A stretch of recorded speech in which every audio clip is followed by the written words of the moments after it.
Hey, ladies and gentlemen, it's time for another Comic Pop After Dark, where I chill out with you guys and gals and just generally keep it easy. Or take it easy? Yeah, that works. Hey, everybody, and welcome to the show. I am your host for this evening, Sal, and I am just trying to keep it chill, keep it relaxed, hang out with all of you incredible people because we didn't have an off the rack this week. That is my fault. There's nothing out. There were those DC books. We tried an episode doing all the DC books, or most of them. Those are the DC direct to digital reprints of the Walmart stories. And while some of them were really fun, most people didn't care. So we don't need to do that anymore. Most people are very excited about new comics coming out by May 20th, and we're just kind of letting that dictate the future. I noticed a lot of people, most people publicly, are very excited about new comics and about Diamond finally getting the books out, and no one is talking about how broken our system is or how this could have been a learning experience for everybody. But hey, new comics, am I right, everybody? Who cares how badly a monopoly system run by a mom and pop organization screwed the pooch and hurt retailers? Because hey, the devil you know, right, everybody? So anyway, the way this works, if you haven't already joined us before, this is the fourth Comic Pop After Dark since the quarantine. I myself am pretty much ready for bed. The allergies are coming out because spring has finally sprung, and I feel like garbage. And it's very easy to assume, hey, you know, you must have the COVID. Rest assured I don't. It just sucks. I was feeling a little meh on Sunday. No. Saturday. And then Sunday, normal. Monday, this. I took the Claritin. It's 24-hour non-drowsy relief. And you know what it is, my body, when I was a kid, I didn't really have allergies of any kind at all. The closest thing to an allergy that I ever had was one time I got stung in the hand by a bee, and it inflated. But that's the closest thing. And then one day, I had allergies. Like one day, spring came and, oh my God. And I was like, what has happened? My body betrayed me. So I'm just kind of dealing with that. And then people said, oh, take a Benadryl. I was out for, I think, 8 hours. And then when I came to, they're like, yeah, that's what it's supposed to do. You're supposed to take that at night. And I'm like, well, what about during the day when I'm feeling these symptoms? And they were like, oh, yeah, no, you just have to put up with it like the rest of us. And then somebody finally told me about Claritin, non-drowsy, which I took. And, 3 or 4 days in my system, I'm back to normal, which I'm very happy about. I'm happy I can reach for something that actually will solve this problem. Anyway, so that's taking the edge off a little bit. But I'm feeling it here. Like, here. You know what I mean? Yeah. Also, we're doing some mood lighting. This is the closest thing to the visual look for Comic Pop After Dark that I've been going for. When I first conceived of this idea, hey, we're going to chill after dark, nighttime, you and me. Just going to keep it chill, keep our voice in a low register, so we don't wake up the kids or the wife. But I really like the mood lighting. I was hoping to incorporate a smoking jacket, really make it a thing. And when I previewed the first stream, I had like a nice looking, kind of like gentleman's outfit, and I looked like I was just tired from a day of work, which could be what I would want to present, but wasn't exactly what I was going for. So I passed on that. So anyway, enough of the preamble. Let's jump into these super chats because Rodney Coverdale says, "Hey, you're here, Sal, for being awesome." Rodney, you are awesome, man. Thank you very much for that. I do appreciate it, man. It's very bizarre to me to imagine that anybody thinks I'm awesome. Outside of putting in a good 5 to 20 years worth of friendship, everybody else was kind of like, no. And I appreciate it, man. Thank you. I don't worry. I took the claret, and hopefully in the next day or so, I'll be back to normal. Spent a lot of time outside over the last 2 days, which is another big thing. Tiff and I actually cleaned the house in a big bad way. Did that spring cleaning everybody talks about, and it really did a number on us in a good way.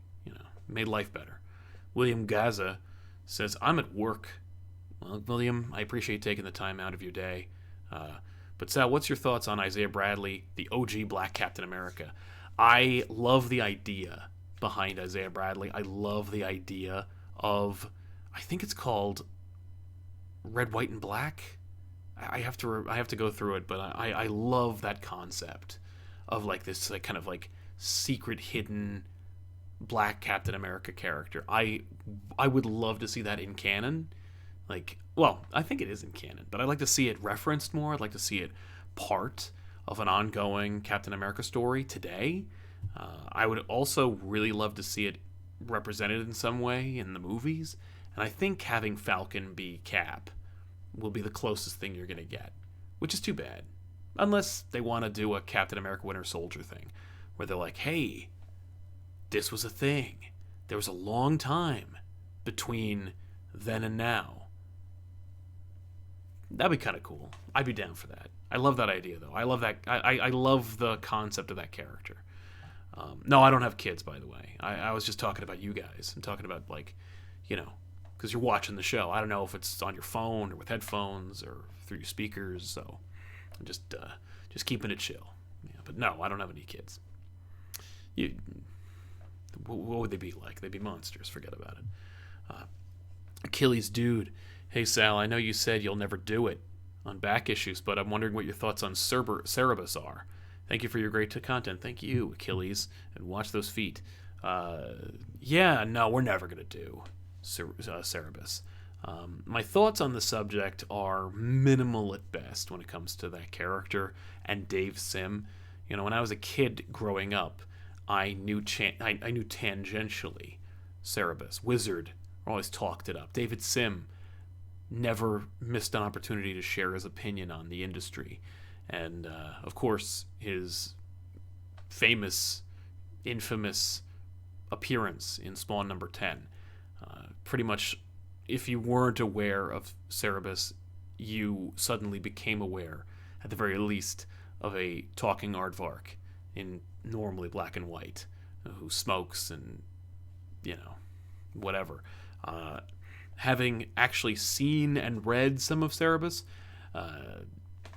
I'm still not the world's biggest fan. I don't think that it's. I think that it has a lot going for it, but Dave Sim himself is a controversial figure now, so it's hard to really talk about it without also referencing the creator and the creation, particularly because Cerebus hasn't really done much to maintain relevancy over the last 20 years. So if ever you're talking about Cerebus today, you're probably talking about Sim and his comments online or through a blog or wherever.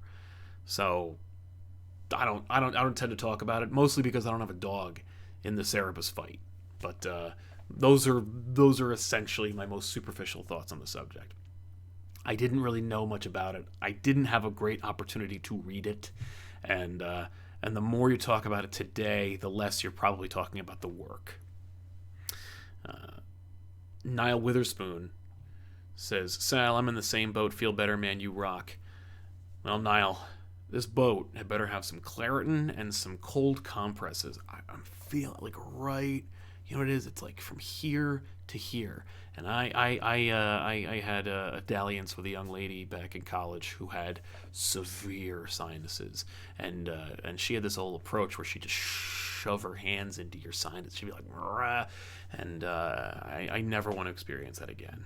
But I know how to identify and locate these problems, and so I can kind of like tempt fate by pushing on them a little bit, but otherwise, that felt really good. but yeah. Hope you feel better, Niall. Thank you.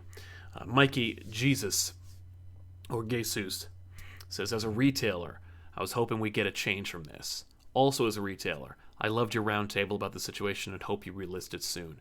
Thank you, Mikey. I should say it is out. We did relist that.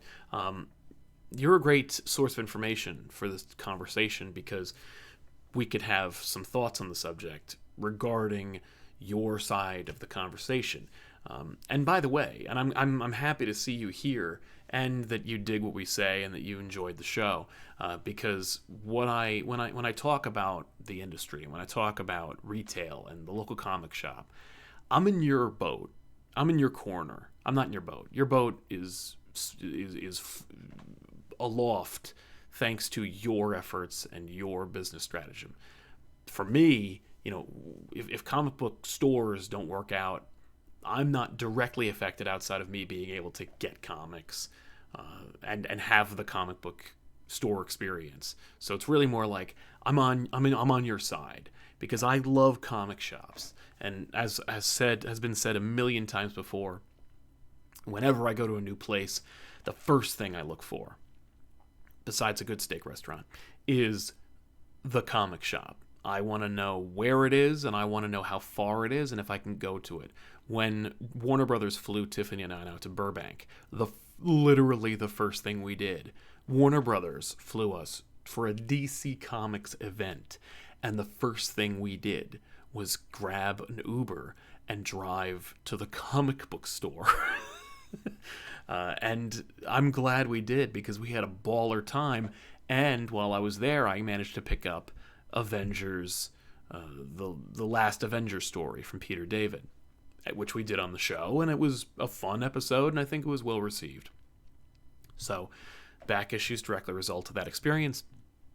Moreover, the experience of going to different comic shops and having that experience, as I said, is second to none. I love comic shops, and I always get something when I'm there.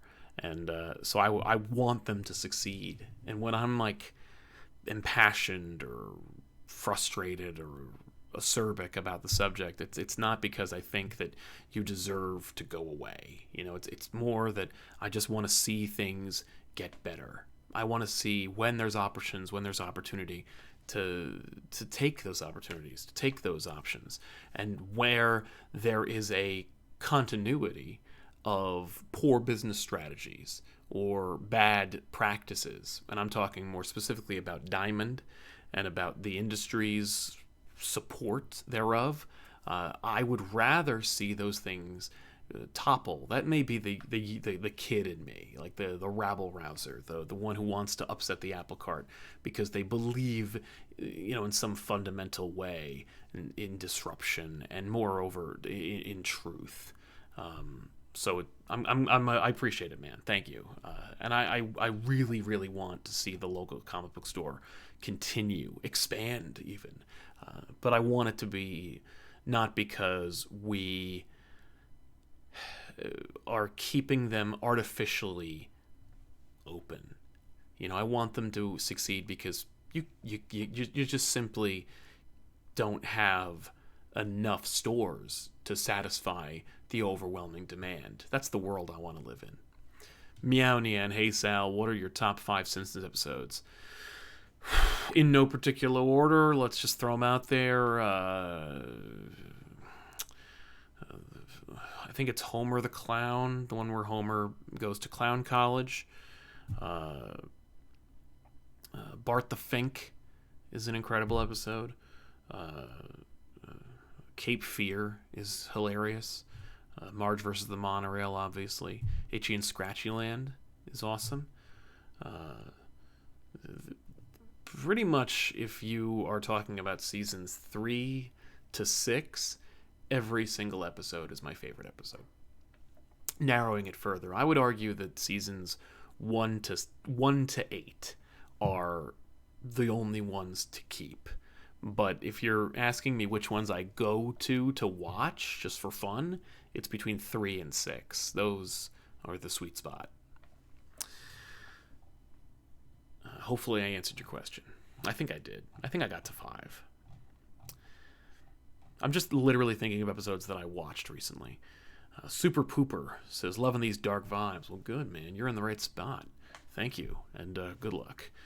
Lawrence Perry, get better soon, Sal. Any chance we'll get George Perez's Wonder Woman on back issues? I'm obsessed with it right now.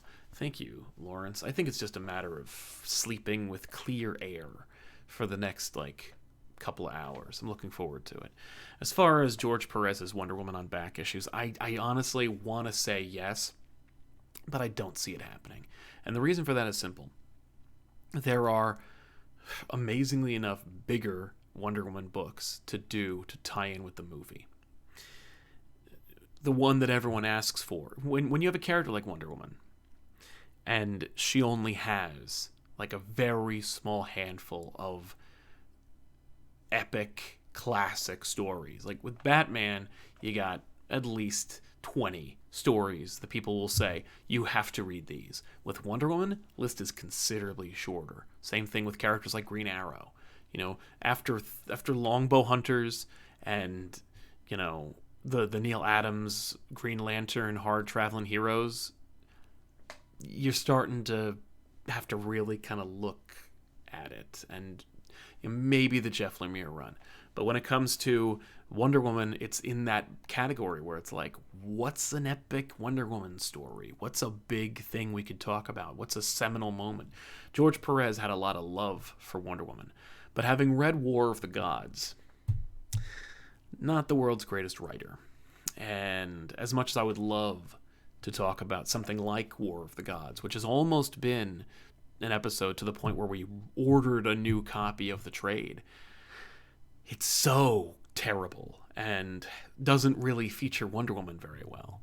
So I feel like we have to do something that showcases the character that people want to read, because when you have such a small bibliography of really truly publicly known seminal works, you really need to showcase the good stuff. Because the last thing you want to do is go, here's an epic Wonder Woman event, and it's not great, and let's make fun of it. Because you're essentially telling people, don't buy Wonder Woman, or don't invest in her, which is the last thing I want to do. And I also necessarily can't recommend too many of them. Is David Finch's Wonder Woman story very good? Not so much. Is the Greg Rucka run, or the Rebirth run, worth picking up? Sure. Is it reinforced? Not really. The Brian Azzarello story. Good stuff. We did it. Made a movie out of it. But what did the next writer do with that stuff? Threw it all in the garbage. It's hard to pin down a timeless Wonder Woman story that everyone can recommend. Which is probably why we'll do Hikatea, if we do it. But I would love to. Because you can feel Perez's love for her. We have a couple. If you check our Libib, which is in the below description of every video we make, you'll see what we have, and we have a bunch of Perez's Wonder Woman. So there is some room for that. And I'll reevaluate it, because we have some time before the next one. Nerd King 101, waiting on my next paycheck, but wanted to support. Thank you, Nerd King. I really appreciate it, man. Remember, you got to pay whenever you're doing anything, when it comes to owning your own business or living your own life. The first person you pay is you, because without you, the ship don't move. You know what I mean? You got to be able to pay yourself so that you can stay in business long enough to pay the others. So, that's where we are. Yeah. There. But thank you. I appreciate it. But like I said, pay yourself first. Brian G. Hey Sal, do you like lobster rolls? And if so, where do you pick up the best ones? I do like lobster rolls, but here's my problem with it. You see, I grew up eating at Spanish restaurants and Italian restaurants and seafood restaurants. And I used to spend many a summer, probably at least 15 summers, down the shore where we'd have lobsters and crab shacks. So when I was finally introduced to the lobster roll, which wasn't until high school, I felt severely gypped because, of course, lobsters are, except for right now, very expensive and hard to get. When you get a lobster roll, you're mostly getting mayonnaise and roll and some lobster. It's really rare that you get like a really good chunk of lobster, especially when you're growing up where you're given a whole lobster to eat. So when someone says, "Well, here's some of the claw and here's a piece of the tail," in a potato bun for a hot dog, and it's still $17, I feel a little gypped. That being said, I do love them, and if I could eat like 2 or 3 of them, I think I would feel better about it. But the price versus the amount of lobster you get doesn't equate to a good time for me. Same deal with the soft-shell crab sandwich you'd get down the shore. I love a good soft-shell crab. I would prefer them broiled or sautéed versus fried. And the reason is because most people overdo it on the breading or they fry it too much. Because most people are afraid to eat an entire crab shell and all. And I understand. I grew up with a lot of friends who were not seafood people. So if you're going to try and get mass appeal and charge them $12 to $18 for one crab, you better hide any aspect that makes it kind of a crab besides the visual nature. But again, I'm used to getting them, like down the shore, I'd just catch them. And we'd make a crab sauce out of like a dozen or 2 dozen, and then you could just pick and choose. You could just go through them, But when it comes to a lobster roll, I do love a good one. And the best place I've been is outside of the convention center in Boston. In Boston, Massachusetts, if you go to your PAX event at PAX East, there's a place all the way at the end. I couldn't remember for the life of me what they're called, but if you basically go down the pier and go all the way to the end, there's a shack that does lobster rolls, crab rolls, all that stuff. And I think that's the best place I've had one. So check that out if you can decipher my instructions. Eat That Horse, speaking of eating, says, "Really hope you're feeling better, Sal." Thank you, man. I appreciate it. I can literally feel like I don't know. I know it's pollen, but like, do I really have pollen in my throat? Is that the idea? Or is the pollen reacting in my sinuses and causing phlegm? I have no idea. All I know is I hate it. But I'm glad comics are finally coming back, but I just can't get excited for death metal. I really want it to succeed, but I don't have faith in DC's editors. I have more faith in DC's editors versus Marvel editors simply because there's more of them, and they seem to care more. The Marvel editors are few and far between, and the ones that are there are kind of like absentee parents. But I doubt they're present on death metal, given who's writing it. When you get big enough, particularly DC, you can pretty much just declare that you're the emperor of the company, and they'll just leave you alone. And I feel like death metal is severely under-edited. So if you thought the Dark Knight's metal was meandering and kind of bloated and silly, then I wouldn't have my high hopes for death metal. But I do expect, if you want to talk about trade-offs, that death metal will at least be fun. You know what I mean? It'll be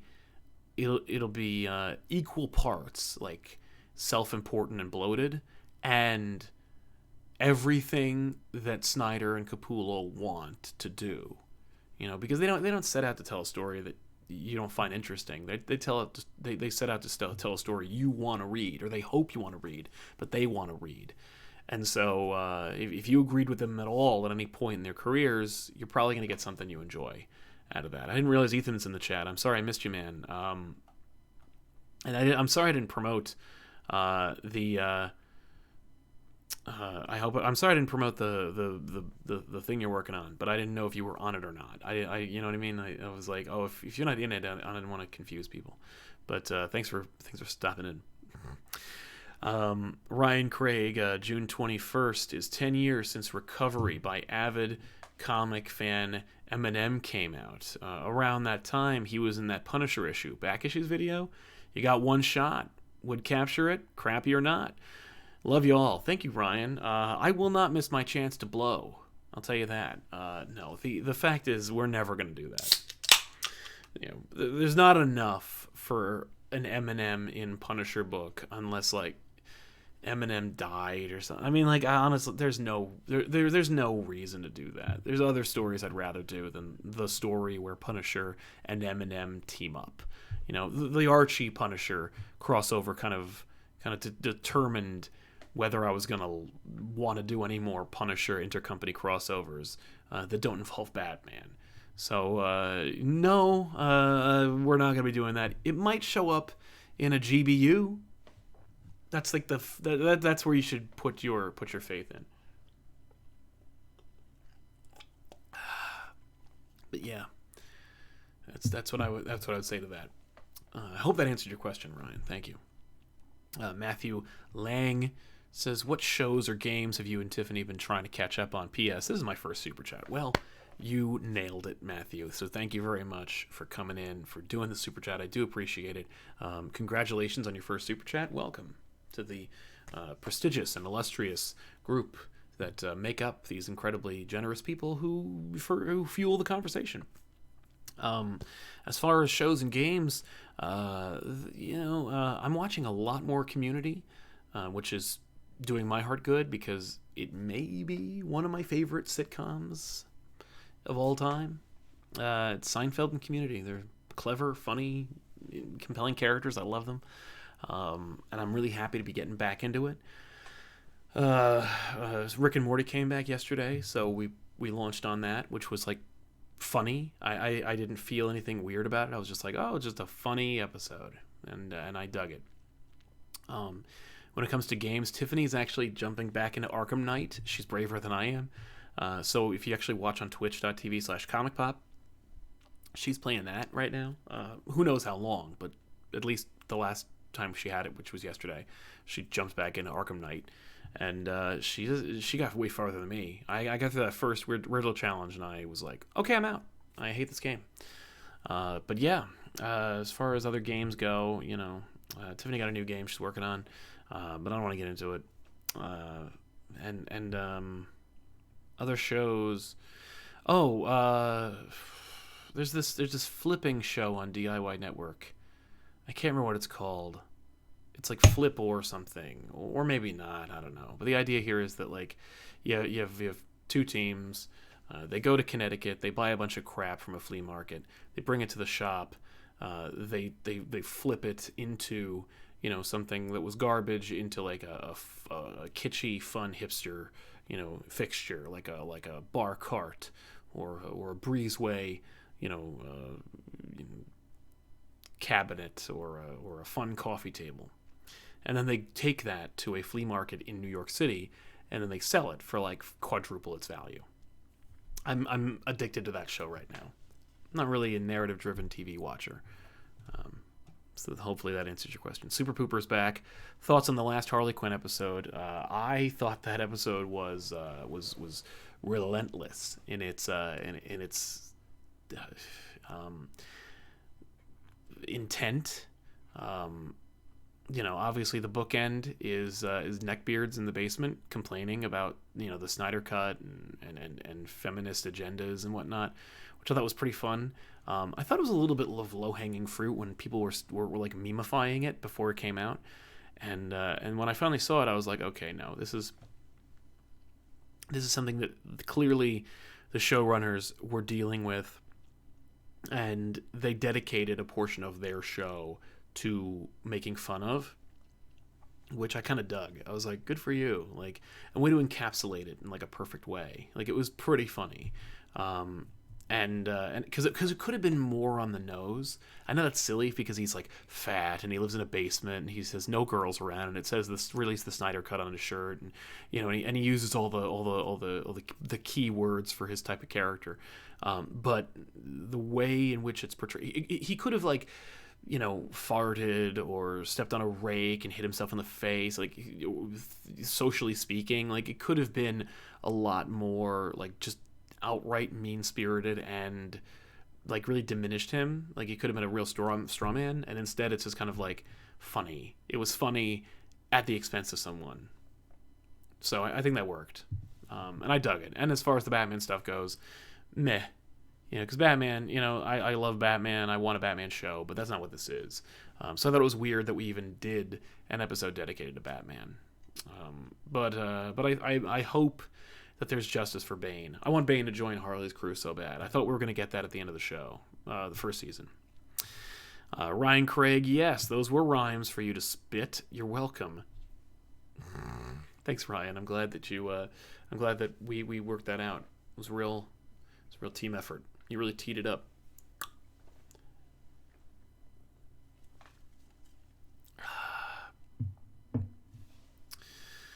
I will say, apropos of the Harley Quinn show, they were rebroadcasting it on Sci-Fi with no edits, which I thought was cool. I really prefer the humor and situational comedy aspect of it from season 1 versus season 2. This narrative driven thing, it's not as funny, it's not as irreverent. I don't know if I'm a fan. But I'm not enjoying it. I'm just not enjoying it as much, Samuel Summers, will you do a show to celebrate 85,000 subscribers? No. I said that I said we'd wait until 100,000, which was not the smartest plan, given that it'll probably take another 6 years for us to get there. But the thing about it is, those shows take a lot of effort. Not on my part, but on the crew's part. Like Ben and Ethan and Tiffany and Danielle. They all need to dedicate 8 hours of their lives to, something that they didn't dedicate their lives to do. And I feel bad promising that much time of theirs. I take enough of it on a weekly basis. But we do enjoy doing them, and I like the fact that they're very seldom. So probably not. Plus 85,000 it's not as much of a milestone, 50, 75, these are all anniversaries you'd expect in comics. 85th issue, maybe you'd get a cameo, but you wouldn't get it wouldn't be a triple size story. You know what I mean? I want to. Don't get me wrong. I would do them a lot more if I thought that if A, we grew faster, and B, if we had the opportunity, but we just don't. Wes Morris says, sending good thoughts your way. Did you see the president of Diamond on Fat Man Beyond? Seems nice, but a little overconfident in the situation. I did not. I should. Kev has a dog in that race because he owns a comic book store, and whether he works there, he doesn't. But is irrelevant. The fact is, he manages the funds, and it's his name on the lease. So he has a vested interest in playing ball, particularly because they are a monopoly and they do call the shots, and when you don't play ball, they fuck you. AMC isn't technically a monopoly because there are theoretically multiple theaters out there, but when Universal decided to go day and date for their digital release and their theatrical release, which sounds familiar, doesn't it? Universal movies were banned from AMC theaters, and then apparently Regal jumped on the bandwagon. Banned. No more Universal movies because Universal dared to try and make some additional profit. It's disgusting, and they're not even a monopoly. So you can imagine if you were to be talking to the president of Diamond and actually hold their feet to the fire, or God forbid be rude to them, how they would treat you. Because with no accountability or no oversight, they could do whatever they want. And when everyone can do what they want, you see the anonymity on the internet. When people are given a mask, virtually speaking, and no accountability, they don't exactly go out of their way to donate money to worthy charities as much as they go out of the way to write a racist comment on a child's audition tape or something. The Grouchy Geek says, hey Sal, I can't stay long because it's dead week before finals for my college right now. I'm sorry, hopefully you're still here, but if you're not, I apologize. Hopefully you'll catch us on the repeat. But first up, I'm sorry about that, and I'm sorry for your experience because like college students, high school students, totally fucked. Middle school, this is like a snow week. It's like a blizzard got dumped onto like a Texas middle school. This would be amazing for middle school because you're not learning anything anyway, and all you're doing is avoiding being treated like garbage by literally everyone. Like, but with high school and college, where like there's milestones and there's things to look forward to, and there's these like epic moments in your life that maybe don't matter if you don't care about that kind of thing, but if you do, they do matter, and or they at least they're seminal moments. I know a lot of people who had a miserable prom, but they still had a prom. And most of these kids don't get that now, and you are going to be robbed of your graduation experience. You deserve to go up on a stage in front of thousands of people, including your family, and have your name said by a live person and handed your freaking diploma. Unless you go to a college like a couple of my friends did, in which the diplomas weren't printed, so they gave you like an empty case, which I think is pretty offensive, honestly. But, I gave them however many tens of thousands of dollars over the past 4 years. You'd think you could print it, the week before. It is just paper. But yeah, you are being screwed, and I'm really sorry. And because like you are paying for an education, and what you're getting instead is a bunch of people who are just like awkwardly trying to navigate Zoom, and it's just bullshit. But I got the Valiant Comic Collection prize during the at-home Comic-Con. What would you recommend reading first? Congratulations, man. Honestly, Grouchy Geek, I would recommend the current Chris Hastings Quantum and Woody. I'd recommend the old Quantum and Woody series as well. If you're looking for standalone stuff, I would recommend the Divinity series. They're pretty dope and off the wall. I also recommend Harbinger, Exo Manowar, everything, all of it. And that's where I'd stop. I mean, like, there's more, obviously, but that's all I can safely recommend for you. But yeah, I hope you get through Dead Week. Stay well, take breaks, stay hydrated, and just do your best, because you'll be okay. But I am sorry that you're being robbed, because it's not fair. Niall Witherspoon, better TAS Spider-Man or Batman Beyond?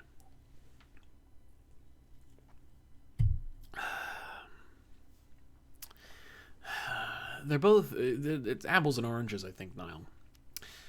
Spider-Man, as much crap I give it, was ambitious. They had a lot of restrictions. They said no to none of them. And they still managed to produce a show that pretty well captures the spirit, the tonality, and the iconography of Spider-Man. The voices, spot on. The animation, okay. Sometimes great. Most of the time, terrible. The stories, ambitious. Boring and loaded with cut corners, but ambitious nonetheless. And for that, I give it top marks. Batman Beyond, taking a directive from your parent company that says, make young Batman, and then went, how can we do this without violating our own canon? Pretty ambitious and pretty impressive. Literally kind of spun straw into gold. Not literally, but like figuratively speaking, they kind of did, because Batman Beyond was nothing and came from nothing, and within a small time frame too. So I guess I got to give it to Batman Beyond, because Spider-Man, there's always the potential for a great Spider-Man cartoon, and they don't always do it, but we do have spectacular Spider-Man. With Batman Beyond, it came from nothing. No one asked for that, and no one could manufacture it, because arguably no one has since then. I don't think there's been anything Batman Beyond related that's been better than the cartoon. The Ben Westfall says, you rock. You rock, Ben. Thank you, man. Thanks for the Power Rangers Justice League episode on back issues. You're very welcome. Thanks for watching it, man. Sadly, didn't do as well as I'd hoped, but you know what? We gave it a try. One of my favorite crossovers. Any chance of seeing Invincible on future back issues? Yeah. Invincible was shot this past week because we participated in a Twitter charity event to get funds for comic book stores, and we raised $315 from one incredibly generous individual named Colton, who asked for us to do Invincible. And he asked us to do the first Ultimate volume, which we did. It was 2 hours and 25 minutes long, and I am just starting to edit it. But we have 4 episodes before that comes out. So, you got some time. But Invincible is not only going to happen, but it is shot.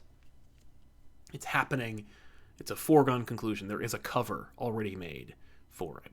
So, congrats. So, hopefully you'll enjoy that. Hopefully all of you will watch it, because it's an independent comic book. I think as far as doing an indie book on back issues goes, this is kind of a cheat, because it's superhero, and a lot of people like it. It's, most comic readers know it, but we'll see. Joshua Vaughn, cheers. Cheers, Josh. Thanks for all that you guys do at ComicPOP. Also glad I'm not the only one up late working. Yeah, I guess technically I am working. I don't consider it working. I love this. I look for opportunities to go live and hang out with you guys. I try. I don't get an opportunity very much, but because I mostly feel bad. I don't want to be neglecting the things I need to do and the people that are in my life. But I like doing this. So, but I'm glad you're able to spend some of the time that you're working with me. So thanks, man. Thanks, Joshua. I appreciate you hanging out with us. Dylan S. Roberts says Back Issues has been killing it recently. The Conversation, Batman Universe, Mr. Miracle, 3 of my favorite episodes yet. That's good to know, man. Thank you very much. I'm glad you dig it, man. Mr. Miracle was a one that's been a long time coming. We've been hoping to do it. I've been kind of nudging Tiffany, and then I mentioned it casually, and she read the book a couple more times. She really picked it back up and was like, "All right, I'll just get ready for it then." And did it kind of without me really pushing her at all. And so I'm thrilled we got that in, and I'm thrilled with the reception. And The Conversation, it's been a long time coming. I feel like we kind of didn't really do it much justice, because most people really love that. But it's really only one issue, and it's kind of you kind of fill in the blanks. But still, thank you. Any chance of seeing Sam in Volume 2, or did the first volume underperform? It did not underperform. It actually performed quite well. Better than expectations. So yeah, I think you can expect Volume 2. Not in the near future, not in the next month or two, but hopefully within the year. Geek Commentator, are you a fan of Marvels by Busick and Ross? Your thoughts? Yes, of course. We did a back issues on it. I love Marvels. I think it's excellent. Regardless of Busick's attitude, I really enjoy it. I think he's an excellent writer. Alex Ross's that's the book that I think put him on the map, more or less. And there's a reason for it. I love Marvels. It's excellent. Subsequent follow-ups, not so much, but I still love that book. Meow Nien, Sal, what was your 90s jam? I heard you liked Bush in your last episode with Sunday Movies Guy. Yeah, Mr. Sunday Movies came on Elseworlds Exchange last week, and we talked about that. We realized we were the same age, and we just started talking about shit off mic that was, and some of it ended up on mic, but a lot of it was just wait a minute. Did we have the exact same cultural touchstones? But yeah, Smashing Pumpkins, Weezer, Just Curious, thanks. My 90s jams include a lot of plebeian stuff, Green Day, Bush, Metallica, but that's really more 80s. But I do love Weezer, Smashing Pumpkins, anything 90s alternative and grunge. If you tell Alexa to turn on 90s alternative and grunge, whatever is playing, I'll probably enjoy it. I eventually found my enjoyment of Sublime, though I'm a little ashamed of that. I like Smashing Pumpkins, but I can't take too much of it. He's a little whiny. But Green Day I enjoy. Weezer's pretty great. I like them too. I like Weird Al, but that's also 80s. But yeah, No Doubt I really enjoy. I really like No Doubt. I really like Jewel. Although Pieces of You is kind of the only album. Tragic Kingdom also can't be really trumped. You know, there's quite a few. Tool, I have a real affinity for. You know, there's a lot of music from the '90s that I'm very connected with. Though I couldn't name more than 4 or 5 albums. So yeah, hopefully that helped out. But there's more, many more. I like melancholy female singers. Fiona Apple, for example. If you are a female singer who is pissed, odds are not only do I have your album, but I also love what you're doing. So, you know, Alanis, Fiona Apple, Sheryl Crow, you know, even some of Shania Twain. You know, there's a lot of 90s stuff. Michael Darnell, what's your favorite Stephen King book and why? And what compelled you to read it? It was the first Stephen King book I read, and I read it in a couple of days. My mom read it while she was in labor with me, or, you know, in the hospital waiting for me to be born. So I felt a kind of connection with that book. And so I read that first. And then I read a lot of them. I think The Stand is my favorite Stephen King book, but it really falls apart at the end. But I've read a lot of Stephen King books, you know, but like the mainstream ones, Cujo, Christine, you know, that kind of thing. The Langoliers, you know, but I think it's The Stand. On Writing is actually my favorite book by Stephen King, but it's not a narrative, you know, it's more like an instructional manual / biography, autobiography. I love On Writing. On Writing is one of the few books that I bought for myself that I wrote in the margins for the first time, to remind myself to like check back, because I fancied myself a writer back in the day. But yeah, On Writing, and then The Stand, and then maybe It. But honestly, Christine was more fun than It. Kevin Kruger, hey Kev, what's your favorite one and done comic? Mine's JLA 200. Spectacular Spider-Man. I can't remember which one it was. It's DeMatteis. It's the end of the Clone Saga. Aunt May is dead. Pete and Mary Jane move into Aunt May's house, and they're gonna try and make a go of it. It's just a nice story that perfectly ends everything. Can you please do Secret Wars 2 for back issues? I love the bad books when y'all do them. I have it on my list. I've been trying to get to it for the last 2 years. We have the trade. I have the floppies. I would love to do Secret Wars 2. It's so bad. It is so bad. I tried rereading it recently to get like ready.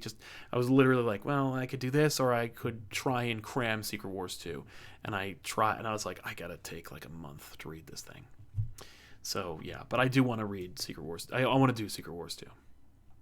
Dustin Gebel says, Google gave me some free money, so I thought I'd pass along. Well, cheers, Dustin. Thank you so much, man. I appreciate it. And thank you, Google, for giving away money. I'll take it. Why not, right? But thank you. Louis Lombardi, or Louis Lombardi, says, here's some Coke Zero cash. Thank you, Louis, or Louis. Thank you. I appreciate it, man. Good work to Tiffany on the Mr. Miracle back issues. I read it 2 weeks ago and was questioning if I really understood it. Thank you, man. I will pass along your congratulations to her, because she crushed it. She did such a good job with that episode. I cut it, and so I got to see like how she did, and there's very little I had to remove or fix. You know, like there's very little work I had to do. But it's a great episode. I'm glad you dug it. I'm glad so many of you actually connected with that material. And the fact is, like, if you feel like you didn't get it, like, don't be afraid to like watch it, like discussions, analyses, read columns about it, or read it and then read it again and again. Like, you know, see if you read a work and you're kind of like, I don't know if I really got it. There's no shame in checking the wiki or reading a thing that says what happened. Just a frank and earnest outline of what happened, so you can just get the facts straight in your head and then revisit it so you can really bring your own thoughts to the table. Because odds are, particularly with an interpretable work like Mr. Miracle, you're going to read it, you're going to go, what? Read a thing that says what happened. You're going to go, is that really what happened? And then you go back and you read it again, and then you can really determine for yourself whether that did happen or not, or whether you like that or not. So I would say that. Kevin Kruger, can y'all get crawfish in New Jersey? Yes, we can. And there's actually like a buffet on Route 23 that did crawfish better than I liked recently. But yeah, we do get crawfish, and I do enjoy it. But it's got to be like really like, you know. Sometimes they do it like they steam them and they don't put any salt and any spices on them, which doesn't work for me. But I do enjoy a good pile of crawfish. Who doesn't love freshwater bugs? But we can get it, and I have, and whenever we go to that buffet, I always get it, which is more often than I ever thought I would as a person go get buffet. And you can thank Ben for that, by the way. Ben is very much responsible for us going to buffets more often than ever before. Patrick Lawson throwing money your way, Sal. Thank you, Patrick. I appreciate it, man. Cheers to you, Patrick. Thank you so much, man. J. Joseph Frazier. Hey, Sal. Hey, Jay. What's going on, man? What games are you and the gang playing now or looking forward to? Personally, FF7 Remake and Streets of Rage 4. Feel better. Thank you. I'm trying, man. I'm feeling a little better myself. I think more liquids help. Benny is loving FF7. He has a real personal kinship with that game. I do too, because it's the first Final Fantasy game I'd ever seen. My friend Tim played that game in front of me for like weeks, and just seeing the amount of like scope of that game was incredible. But as far as games that we're playing right now, I know Tiffany's playing a little bit of GTA 5. She's bringing that back a little bit. And she just finished up Doom Eternal, which, and right now, I don't know what the guys are playing right now. I'll have to ask them. I tried playing something, I don't remember what it was called. Doesn't matter. But yeah, I'm not really playing much.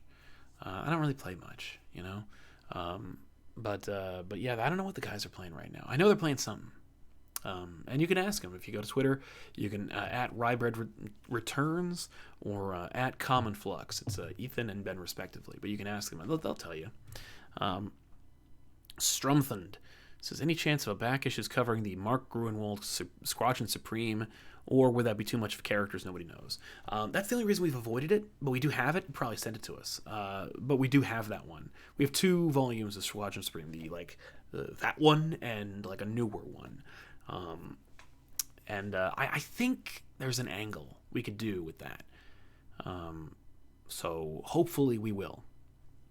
I would like to do that. Tim M, the big bad super chat. Thank you, Tim. I really appreciate it, man. I wish I could give you more than just my thanks, but settle for this. Cheers, Tim.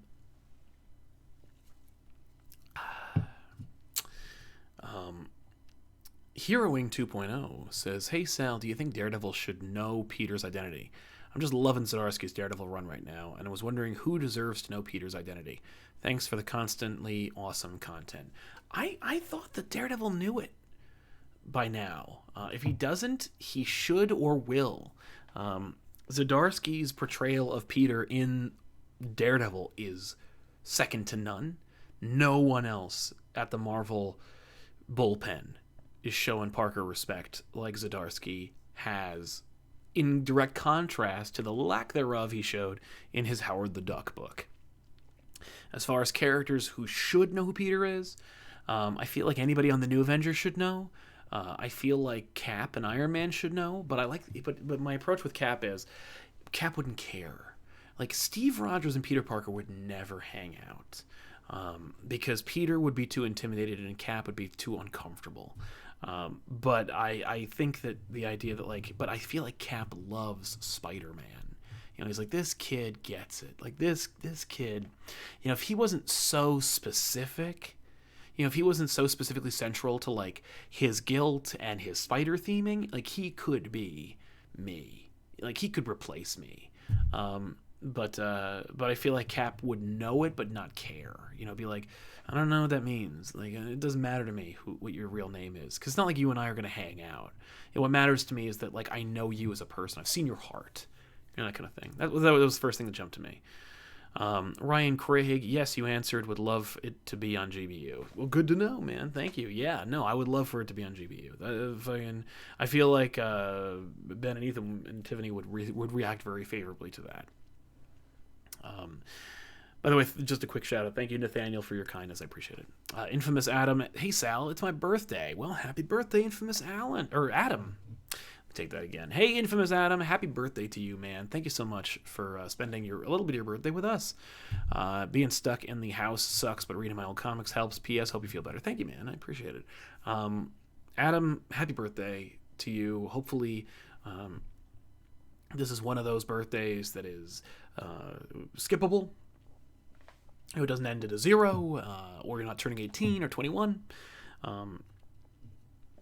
If it is, know that if and when, or if you already have, like if you meet somebody special, they will help you make every birthday be special. But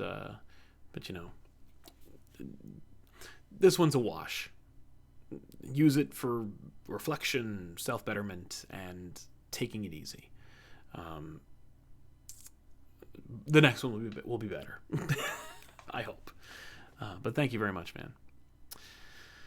Peanut Butter Dimples says, hey, Sal. Hey, PBD. I've spent the last year digging into Valiant's 2012 reboot era, which is probably where most people found Valiant. Starting with X-O Manowar, any chance for the first volume on back issues? With shades of Conan and Thor, could it pique some interest? It might. I doubt it. I doubt it'll do well. We've done several Valiant videos on this channel, and with the media push that came from 2012, the majority of views we'd ever gotten are then. Now, it's not going to happen. We just wouldn't do well with an X-O Manowar episode, with any episode, much less an X-O Manowar episode. X-O's the closest thing to mainstream for Valiant that we could do, and I'm still not going to risk it. I agree with you. I think that it should be up there with those, but I don't think it would do well. That's just my concern. Lathry says, what's the best way to get physical comics if there's not a comic shop locally? The best way to get them is through your comic shop locator, or ordering them through a number of services. I'd have to look them up, or people in the chat could actually help you out. I don't remember them offhand. But you could order them through Midtown Comics. I've done that before when I was in college. I used to order Midtown Comics floppies because I didn't have a comic book store related or like nearby me, and they would mail me my books like to the mailroom. Midtown Comics is also like part, I think, of the like distribution method for DC for the bi-coastal situation. So I mean, you can't go wrong with Midtown. That's what I would start with, but like when it comes to trades, you go to instocktrades.com, but again, they it takes time, but you do get a discount, so it might be worth it. But yeah, I would, if I were getting monthly physicals, I'd order them from Midtown until I got a suggestion from other people. By the way, Zach, yeah, man, Kev is our white whale, but I will say we snagged one white whale, and he'll be on tomorrow. So keep your eyes peeled for tomorrow's episode.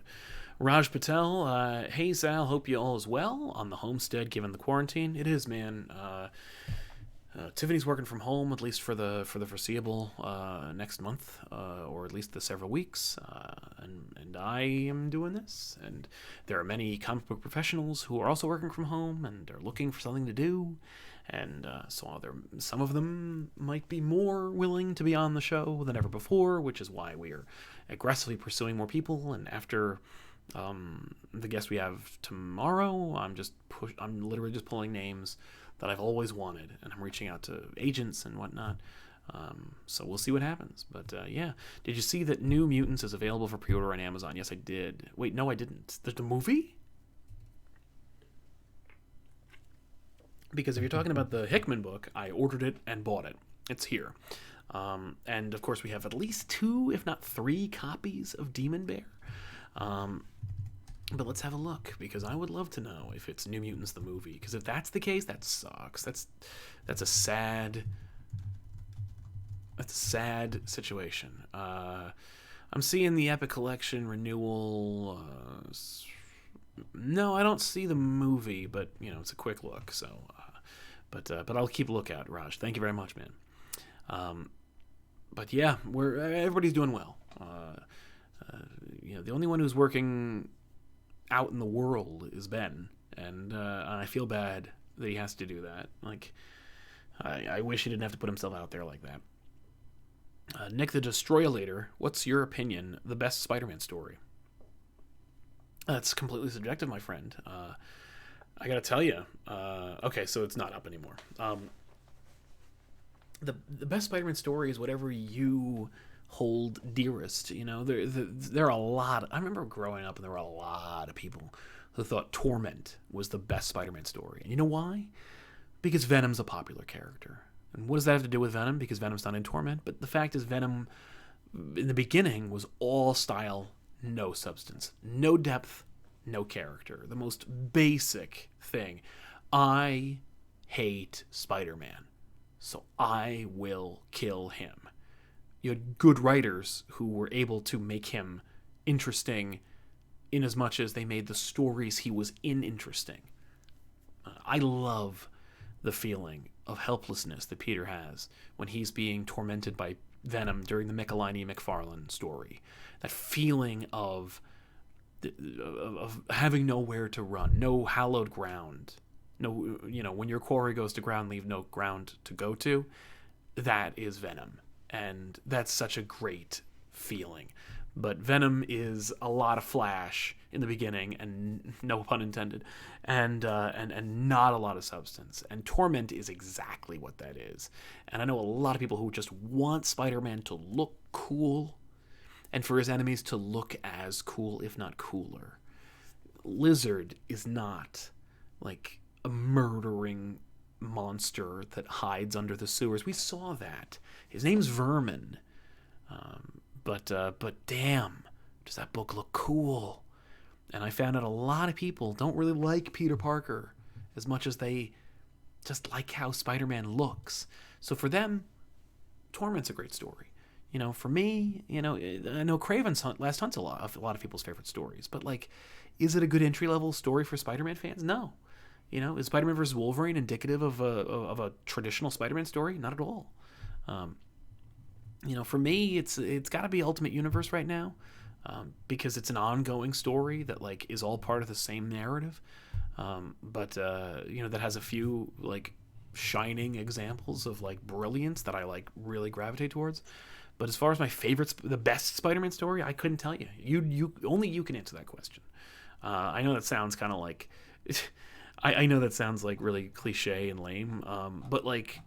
I don't know what as far as like the best story that Spider-Man's been in or that is about Spider-Man, probably if we're going to go with the best one ever, it has to be Amazing Fantasy 15, because it perfectly showcases who the character is and what his stuff, like nailed the costume, nailed the powers, nailed the morality lesson, nailed the cast of characters. Out of the gate, no questions, nailed it. Like, that's the best one. It's the easiest to adapt. It's the easiest to get into. And it's the most indicative of like what you should come to expect from Spider-Man.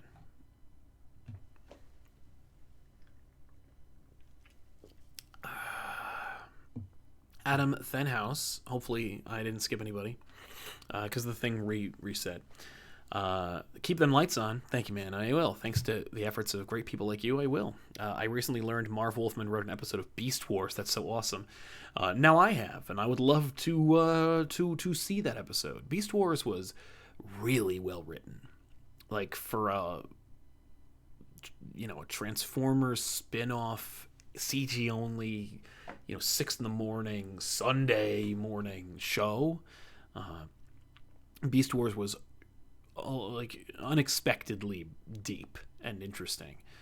So that doesn't surprise me that Wolfman did that, actually, but like because a lot of comic book writers actually have a lot of Hollywood experience, even if it's like tangential at best. There are a lot of like really, really great comic book writers who did some great stuff in cartoon or movie form. Straczynski wrote cartoons. Jeff Loeb wrote Commando. There's a lot of but there's a lot of crossover, so I'm not surprised. But I do want to watch that episode. Thank you, EC Ranger.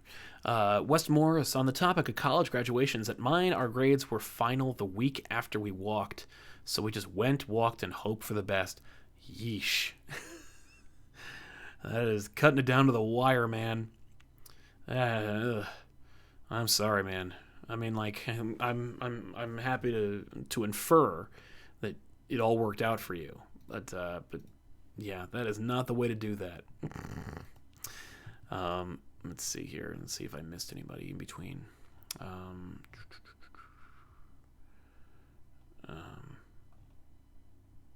Birthday, Valiant, last three, Raj, Nick, Adam. Yeah, okay, good. We're caught up.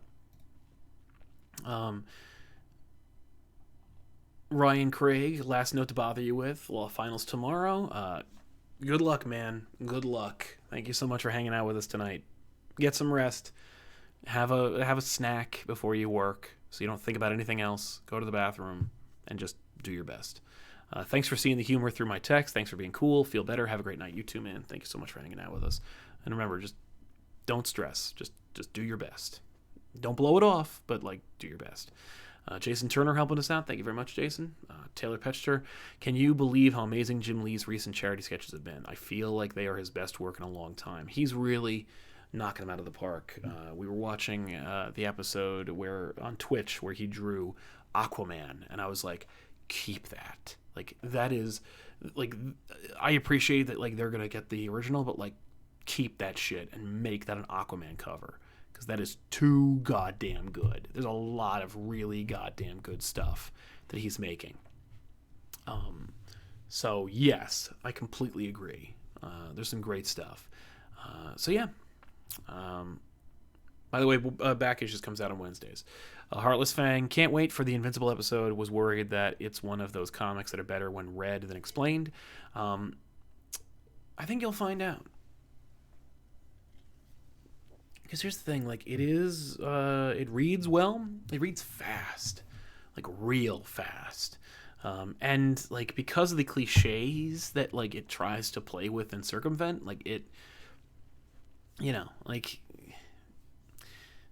it works, but it's a fun conversation. I think you're going to enjoy it. I also bury the lead on a couple of reveals. DeMarco Martin, what do you read and watch when you feel low?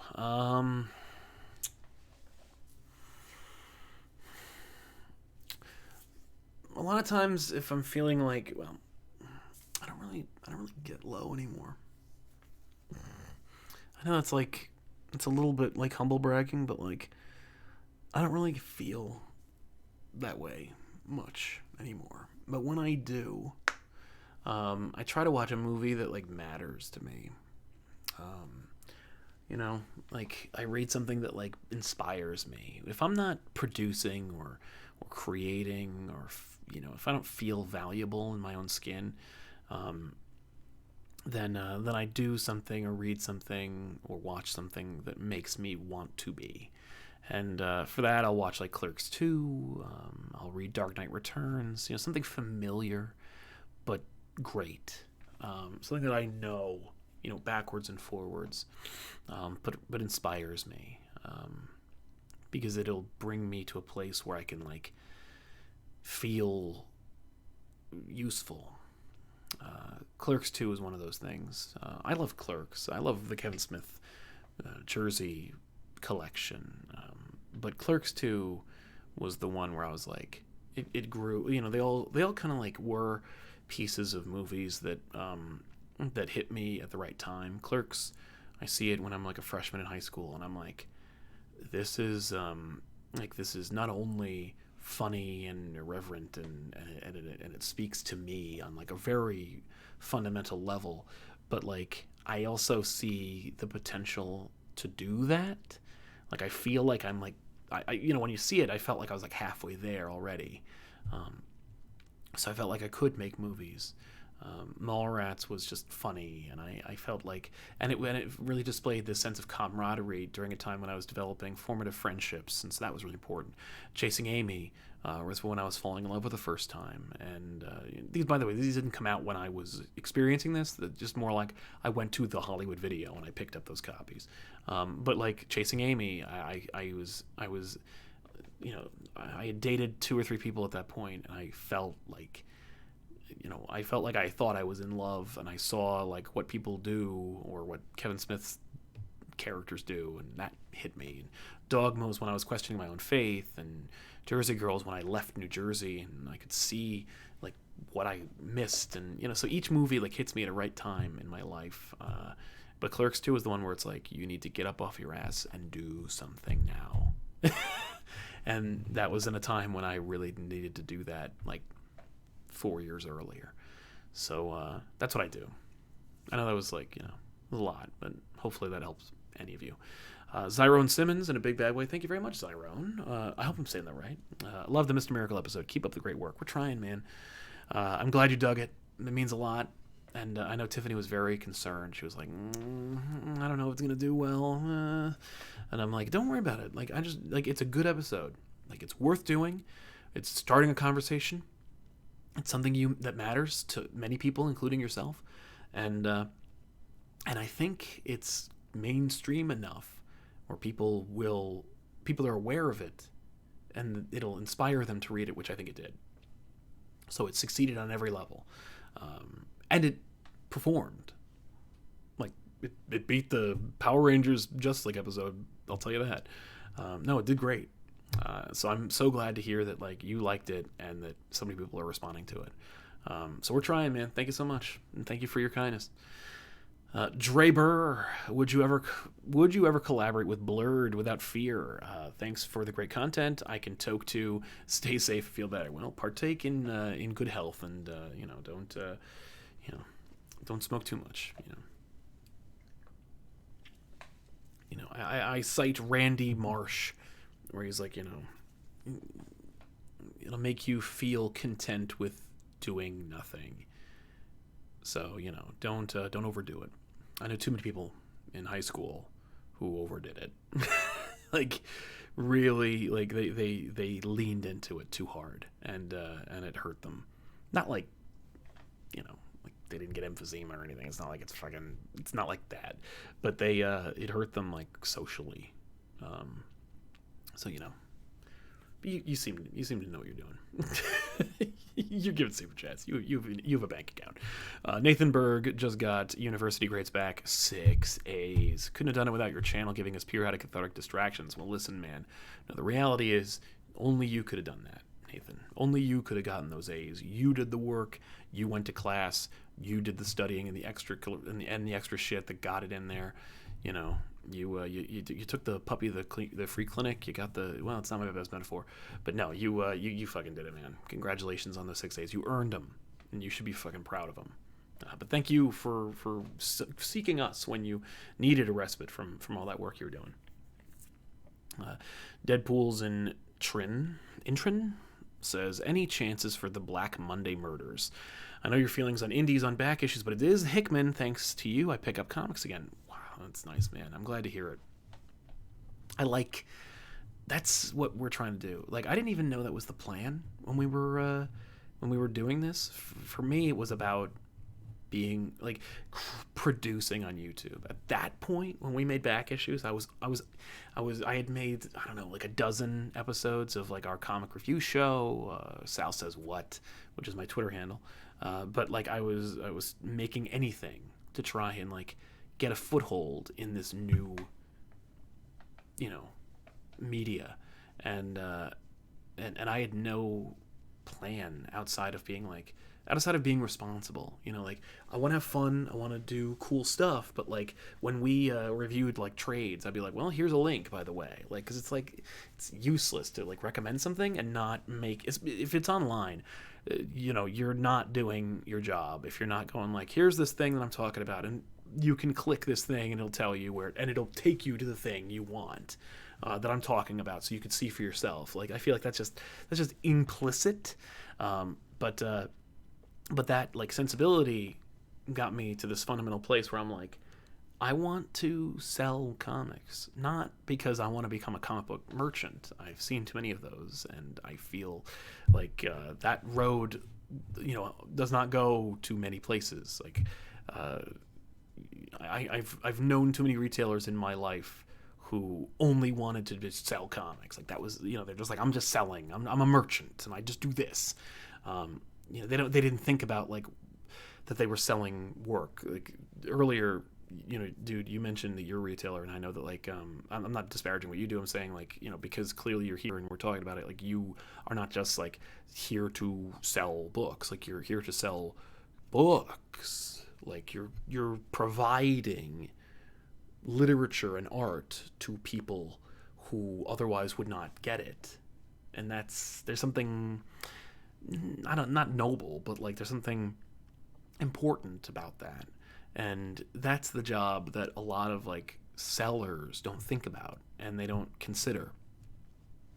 And I don't fancy myself that important or anything, but I am saying like, when we got to the point where we could recommend books and we could, help people make decisions, or help people with their decisions. I think that's a better way to put it. Then we could do something for ourselves and for you, where it's like, hey, these are things that you could check out. Hopefully you'll enjoy them. And I could still do the YouTube thing and make funny with my friends. As far as the Black Money murders, they go, that's not going to happen though, man. I'm sorry. Hickman is Hickman, but like, only when Hickman's writing Thanos or the X-Men. Ben Wilson, words and dollars can't express my thanks for keeping me company during the BS these last few months. 2020 has been a great year for comic book content. Thank you, Ben. No, I mean, listen, words and dollars, I'll take them both. Like, they may not, but let's find out. You know what I mean? No, I'm kidding. But thank you so much, man.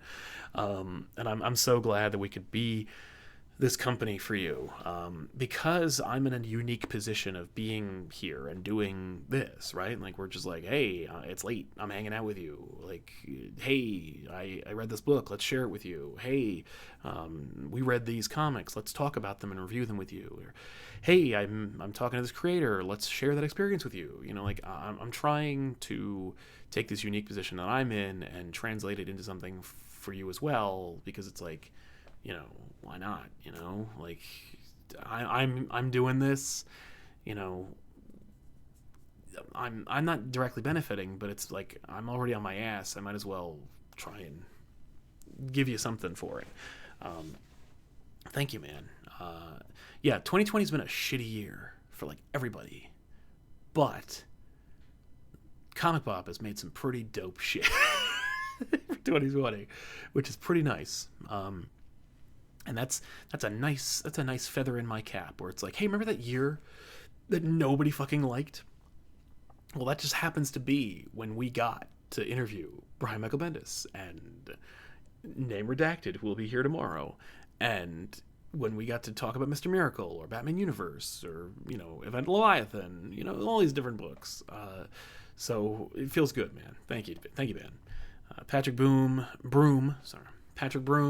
have you read The Dark Tower? It ties it all together. I've tried to read The Dark Tower, and I'm like, I don't really care. Like, at some point or another, I remember like somebody pitching me The Dark Tower, and I'm like, that's dope. It's all connected, even though they're not like in the same. At first, I was like, I liked the idea that like it was all in the same universe.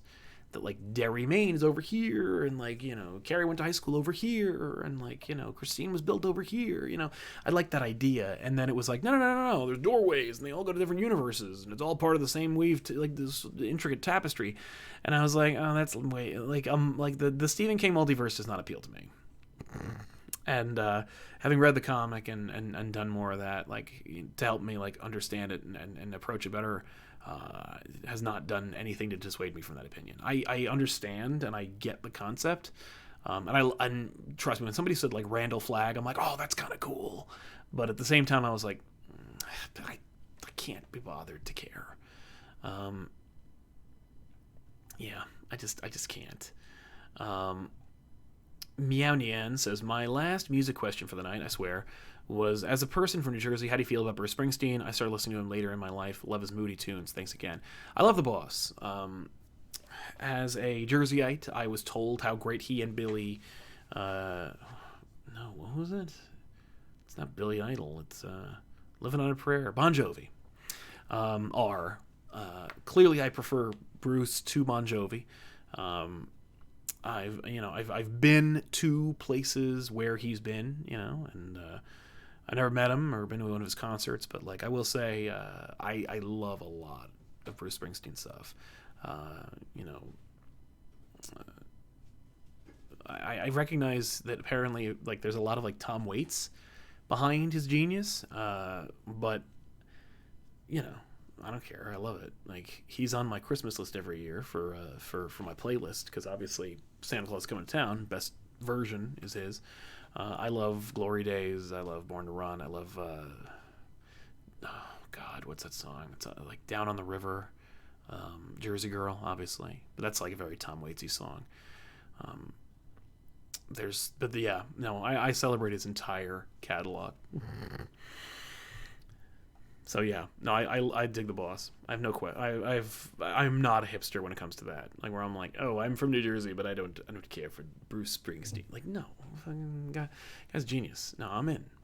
The Titan Zero. Good evening. Any chance you'll ever redo the Vision on back issues? I know it didn't do well, but I'm like 100% sure it's because of the sound. No, I did it.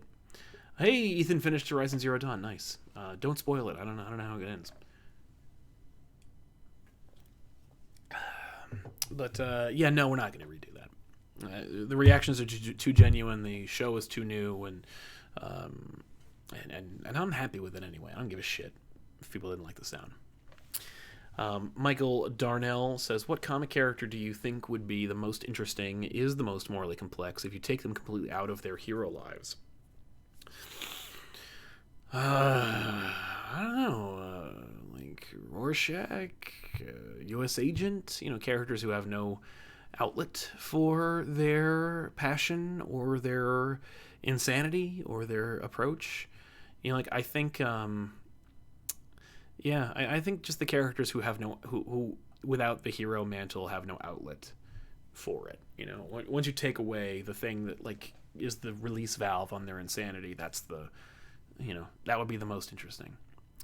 Jose Armendariz says, are you ever going to publish these on the channel to go back and listen to for us who can't stay long? I love the channel. Hope you're staying safe. Asmer Sal. No, I'm not doing Asmer. But Jose, no, these are all saved. Like they're saved for posterity. If you have the link, you can access them. But I try to keep it kind of special. I want these to be like unique experiences that like, if you're here, and we catch it, but there's you can get the link. It's posted everywhere. I do get rid of them, but like, I always miss one or two. And your fellow population members also keep the links. And so if you have any questions, you can always be like, does anybody have a link? And they'll give it to you. But yeah, no, I don't, I like the fact that there's kind of like an exclusivity to them. You know what I mean? Because it makes it more about like this experience that we're having here right now. Though I understand that some of you have work, but but that's why we have the other live shows. For people who like work, in the evening and can hang out with us in the day. Cam Sense is joining in late. Hey Sal, hey Cam, thanks for hanging out with us, man. Nick the Destroyer Later, any plans to do Hellboy on back issues? We've thought about it. The Dave Harbour one did so bad, like the movie. That A, they ain't gonna make no more Hellboys, and B, the time to do a Hellboy back issues was when they were making movies.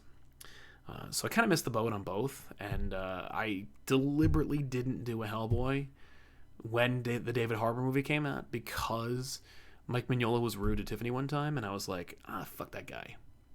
I'm sure he was having an off day. I'm sure it had nothing to do with her, but don't mess with my wife, man. I'm not gonna fucking promote your book. But plus like, I've read Hellboy. I'm kind of like, same shit. Okay, there it is again. Look, a lot of style to Hellboy. But no. But now I've missed the boat, because now nobody gonna give a shit if we do Hellboy. George Papandreou says, "Hey Sal, hey George, hang out. Any chance you'll be covering more Jeff Johns Green Lantern stories like Secret Origin on back issues? Just curious what you think of the run as a whole." No. Um, well, we'll be doing more Green Lantern, just not Johns' Green Lantern. I really only wanted to do like the seminal stuff, like the big tentpole Green Lantern stuff. And with Jeff Johns, obviously most of it is just the big stuff. Like he is kind of like a Michael Bay writer, but honestly, like after Sinestro Corps War and Blackest Night, like where do you go from there?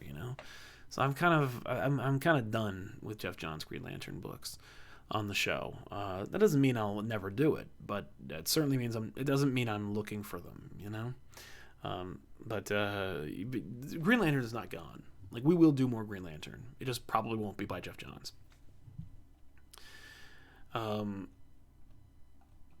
Cyberpunk says, turning in late because I was playing some D&D. Here's some love for my favorite YouTuber. Thank you very much, man. Appreciate it. Hopefully you're having a good time. I'd love to get you and Tiff or Tiff in a game. Yeah, man, we used to play D&D. There was like a year window where like all of us played D&D, like where we met up and we hung out and we like played these games, and like it was a lot of fun. It was really cool. Like we wanted to become those people who like play D&D like recreationally, and it just didn't happen as often as I want to. So it'd be really fun to do. So yeah, I mean that'd be cool. The people that I used to hang out with in college played a lot of board games and role-playing games, and one of them was a cyberpunk game. So I'm based on your name, I would assume you'd be playing you'd be playing some cyberpunk. That'd be cool. I remember playing like Vampire the Masquerade, and it was hilarious. Let's see where we are. Oh, yeah, there we go. Co the Face Stealer, good name. What's good, man? Haven't really interacted on a live in a while, but I've been watching everything. Keep up the good work. Thanks, Co. I appreciate it, man. Welcome back. Hopefully you're still enjoying what we got. I appreciate it, dude. Jimmy Bellafleur says your channel's amazing. Thank you, Jimmy. I appreciate that. That's very kind of you. Amazing. I wouldn't go that far, but I appreciate it. Keep up the good work. When will you guys do your top comic book movies of all time? May the 4th be with you, and also with you. I don't know. I mean, I haven't really thought about doing that. Mainly the reason we haven't done anything like that is because you open yourself up to scrutiny almost immediately, right? Like, once you say, like, these are our top video, like, here are our top list, and these are all our opinions, immediately it's going to be people being like, you're wrong. Well, that's wrong. And it's like, well, it's an opinion, and it's based on my interpretations and my experiences, and it's just like, outside of me just putting my opinion out there, like, there's a benefit. And does it educate? Does it help? And if it doesn't, we're not going to do it. But I would like to. I think it'd be interesting. I've never really put together a list in my head, so I'd love to like do that now. You kind of like incepted me, so maybe I'll like consider it. Maybe I'll approach that. Thank you, Jimmy. I appreciate that, man. Anthony Frisch joined in late, sadly, but keep up the great work, Sal. You guys have helped me through a fight with cancer. I found out this week that I've beaten it. Thank you for doing Mr. Miracle. Anthony, congratulations on your incredible news. That is fantastic. I'm truly sorry you had to go through that ordeal, and I'm incredibly thankful, and I'm so just incredibly proud of you for conquering this thing. It's fucking, yeah, man. Holy shit. But I'm so glad we could be there for you during that ordeal. It's too light a word, but I'm so glad we could be there for you while you were just going through it. We could hang out with you, and I'm so glad to hear, you find out this week if you beat it. Well, I hope very much that you do, and know that it's a fight, man. And if you find out like that you have, congratulations, and if you have not yet, just keep fighting, man. Never stop. there's a Spider-Man quote, man, it makes it kind of marginalized, and I hope you didn't get that impression, but like, where he says something to the effect of like, I won't fight until at least 10 minutes after I'm dead, and maybe not even then. And when it comes to this kind of shit, like, that's the kind of attitude you gotta have, is just to keep fighting long after everyone else thinks that it's over. Keep it up, man. And you're welcome for doing the Mr. Miracle. I mean, like, I'm glad that you dug it, and I'm glad you checked it out. And hopefully we can be there with you during the good times as we continue. So thank you, man. No Makis or Makis, it's not Kev. Andre F, for you personally, does Spider-Man PS4 and Into the Spider-Verse, where do they rank as stories that distill Spider-Man, Peter Parker, and Miles? I think that Into the Spider-Verse is a perfect portrayal of Miles as a character. I think that the game is a good portrayal of Miles as a character. I think that the game is fun. The story is good. And it's its own thing enough for you to get Spider-Man and all the fun minutia, but it allows itself to be its own thing, and it doesn't depart too drastically from the source material where you're like, okay, you're doing your own thing, yeesh. Like Into the Spider-Verse, I think, actually departs from canon more than the game. Like the Peter B. Parker character and the Peter Parker character from like the main universe or whatever. Like those two Peter Parkers, neither of them is really a very is a one-to-one accurate portrayal of Peter Parker from the comics. I think the game actually does a better job of portraying that version of Peter Parker. But they both do a good job of portraying Miles as a unique character, which I found that he was lacking in the comics, particularly when he was pulled out of the Ultimate Universe. He was kind of like stuck in this place of like, I'm also like Peter Parker, and I have different. Did you know I had a Venom Blast? Like, did you know I have a stinging ability that stops every villain? Like, yeah, man, I've seen you do it like a dozen times. Are you gonna do anything interesting? But the movie and the game do a good job being like, you're two different people, and they're actually people that I like understand. So I think they work really well. But I think the game, I think the game does a better job of portraying Peter Parker, and I think the movie does a better job of portraying Miles Morales as original characters. That being said, Peter B. Parker may be my favorite on-screen Spider-Man. Taylor Petcher says, since you did Demon in a Bottle, any chance for a package on Extremis, aka the only other Iron Man story everyone remembers? Yeah, that'll be the next Iron Man story. Like, the next Iron Man story we do will be Extremis, unless something like ridiculous happens. But I have every expectation that Extremis will be the next one. I am working on it, though. Yeah. Hopefully you're all staying focused. Thank you very much. Dan Dragon, have you seen the newest episode of Rick and Morty? Of course. Not only did I watch it live, but I also DVR'd it, so I could, like, just in case I fucked up or I had to leave. I enjoyed it. I dug it. I was like, it was funny, because there's a moment where I'm like, that's just... Okay, so you're just pointing out how Dan Harmon writes stories. That's funny.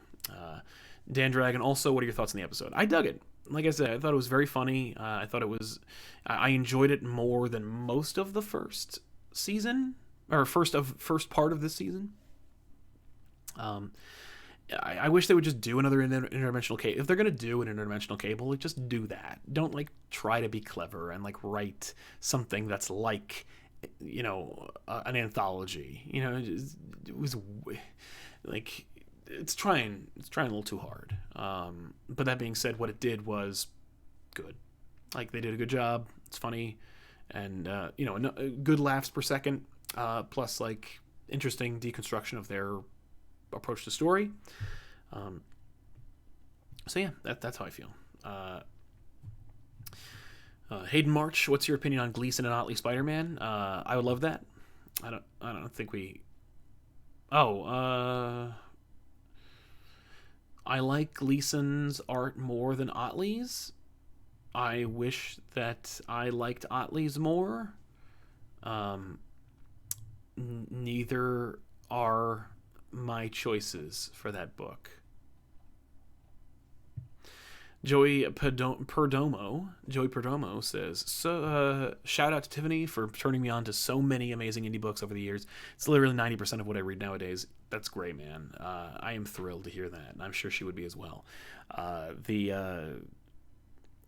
We didn't set out for her to be like the indie person, but I noticed that there was like a real lack of like genuine approach, like mainstream approach to indie books, and Tiffany has an incredible ear and voice for that. Also, she has this uncanny ability to like be like to look at like 1,000 indie books and go like that one, and then that one's the one that like blows up, or is just excellent, and then eventually somebody finds out who has a louder voice than ours and says like that's amazing, and then Tiffany's like, yeah, and I have the first edition, I'm like because I bought it and told everybody it was so great like a year ago. But yeah, man, I'm so glad to hear that she turned you on to those books, and so let us know which ones they are. But yeah, that's dope. Thank you, man. Alex Vu, have you ever thought about trying videos on writing literature or novels in addition to comics on the channel? No, because I know that like it wouldn't do well, and I'm not really interested in talking about writing literature or novels on the channel. I don't really read as many novels as I used to, and to be honest, I like comics more. I just want to read those more, and I've never thought about doing that. That's funny. I've never thought about doing that, but I like this more. West Morris, is it Gion's? Also, yeah, survived college. Good to hear, man. I don't know. I don't think it's Gion's. Mr. Giggles with some cake. Hey, thanks, man. Anthony Frisch, how do you feel about the Harley show? I love it. I love it too. I wish season 2 was as good as season 1. In terms of humor, like I like Ivy better in the first season. She's funnier. She's quicker. She's more biting. I like it better. Not disparaging part 2 or season 2, but I like the other one more.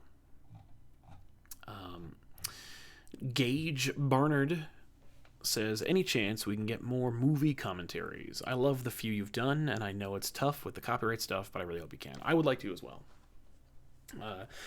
I was literally actually watching Kevin Smith's like riff tracks of the Batman Burton movies, and it's so funny and they're so great. It made me want to do them again. The show we do Savage Screen. I feel like because it's a show, maybe the fact that they're shows, I was hoping that they'd be more digestible and people would enjoy them more. The fact that we're on camera now, I was hoping would make us more mainstream, more interesting. It's not. They did not perform. And I can't like not do shows just because I'm worried they're not going to perform. But at the same time, I got to be responsible and like not waste time on shows that I know aren't going to perform. But I would like to do more. And I think the approach is just to do them, like especially without video. Like, I mean, you could shoot us, but like, who would want to watch that? But I love riff tracks. I love MS23K, and I would definitely do more, and I want to. Like, the spirit is willing, trust me. Like, I want to do more of them. Robert Kozub says, are there any books you'd buy just because of the character, or do you have to be discerning because of how much you spend? No, sometimes I'll just buy the book for the character. I bought the new Death's Head book just because Death's Head 2 was back. The thing is, I'll discern after I've read it. I'll be like, oh, cool, buy, read. Oh, that sucked. And then I just don't do it anymore. And I think at least I read it. A lot of people are like, no, you got to give it the first 6 issues. And I'm like, oh, fuck no. Oh, no. I'm not giving it 6 fucking issues. I'm giving it 1. If I was never going to buy it, but the premise, creative team, or character intrigued me enough to buy the first issue, it better get me with the first issue. Because it's $5 a pop. And while I can, because I can write it off, and it's not that I'm, doing well. It's more like I spend my money in, strategic ways. And, comics are where I need to spend the most of my money.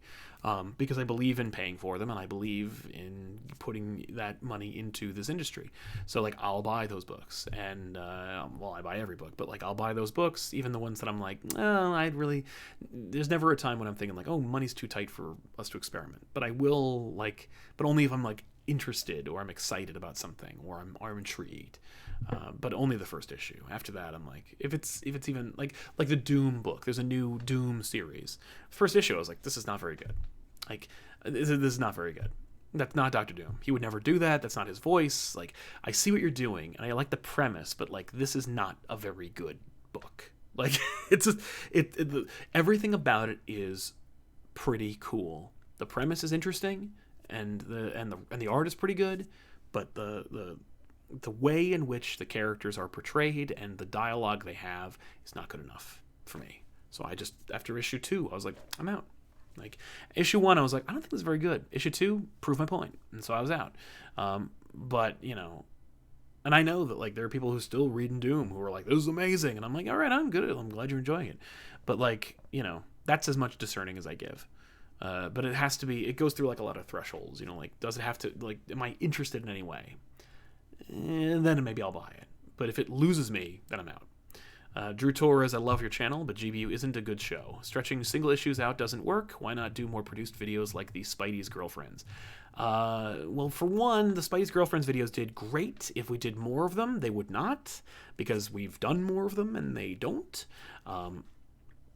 So that's part of the reason. The other reason is because, like, if I do another list of, like, you know, every woman that Batman's ever slept with, I know that, like, Comic Drake will just do it again, and then it'll do even better for him. And, like, why give him the ideas? Like, why not just, you know, do what we do best, which is, you know, commentaries and deep dives and in-depth discussions about these books. And when it comes to stuff like that, like, I think GBU is a great show, and I enjoy the hell out of making that show. And that's really the fundamental thing, is that, like, I can make a video about Spider-Man's girlfriends, and I did, and it's actually the highest performing video on our channel. It's also like 4 minutes long, and it doesn't make us a lot of money, but like, and it also sends a different impression, because like the audience who comes from that is like, I'm here for info. I want you to tell me what happened in that comic, or tell me the list of books that I'll probably never buy, and that's cool, and I'm like excited to get that kind of audience, but that audience isn't going to stay, because once they find out that we don't make those kinds of videos, and instead, you know, it's just a fat guy who makes fun of their favorite comic book, then they get pissed. Like, they think that we pulled the rug out from under them, and they leave. And so, you know, why bring them in the first place? You know. But no, I think the GBU is really, really cool and really, really fun. I love making it. I'm not going to stop. Gar says, just pulled an online con law final out of my ass and only now just finished to catch some After Dark. Honestly, I think it was some of my best work. Congratulations, Gar. That fucking rocks, man. There is nothing more personally satisfying. Well, there are few things more personally satisfying than writing, like, than pulling this, like, thing you need, this obligation. For me, it's like papers and essays, like pulling a paper out of thin air practically, and like weaving it together with something you like have a pretty tangential knowledge of, with the structure and the content that you know how to produce, and then being like, this is like a hefty document, and here it is, and then you get an A on it. Fewer, more satisfying things. I'm really happy to hear that, man. Congratulations. Hey, Chris, congratulations on graduating. I'm sorry that you didn't get like a ceremony. It's not fair. I think we're back. Here we go. Zach Marsh says, hey, Sal. Hey, Zach. How are you, man? Thank you very much for your very, very kind donation. Really appreciate it.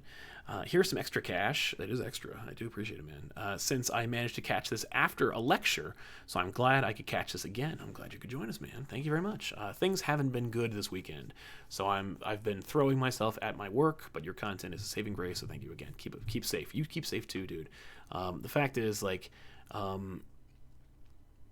you know, it's not always going to be a great weekend. It's not always going to be a great year.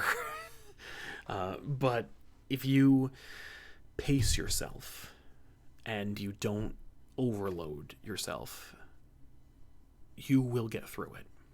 And I'm happy to hear that you are. Like, good for, like, you're going to lectures, you're taking the time to like take breaks and hang out with us, and like even if it's just for you, like just to like throw on another episode of The Office and just like veg for a few minutes, like that's therapeutic and important, and I'm glad you're taking that time, despite the bad, or despite like the crappy weekend.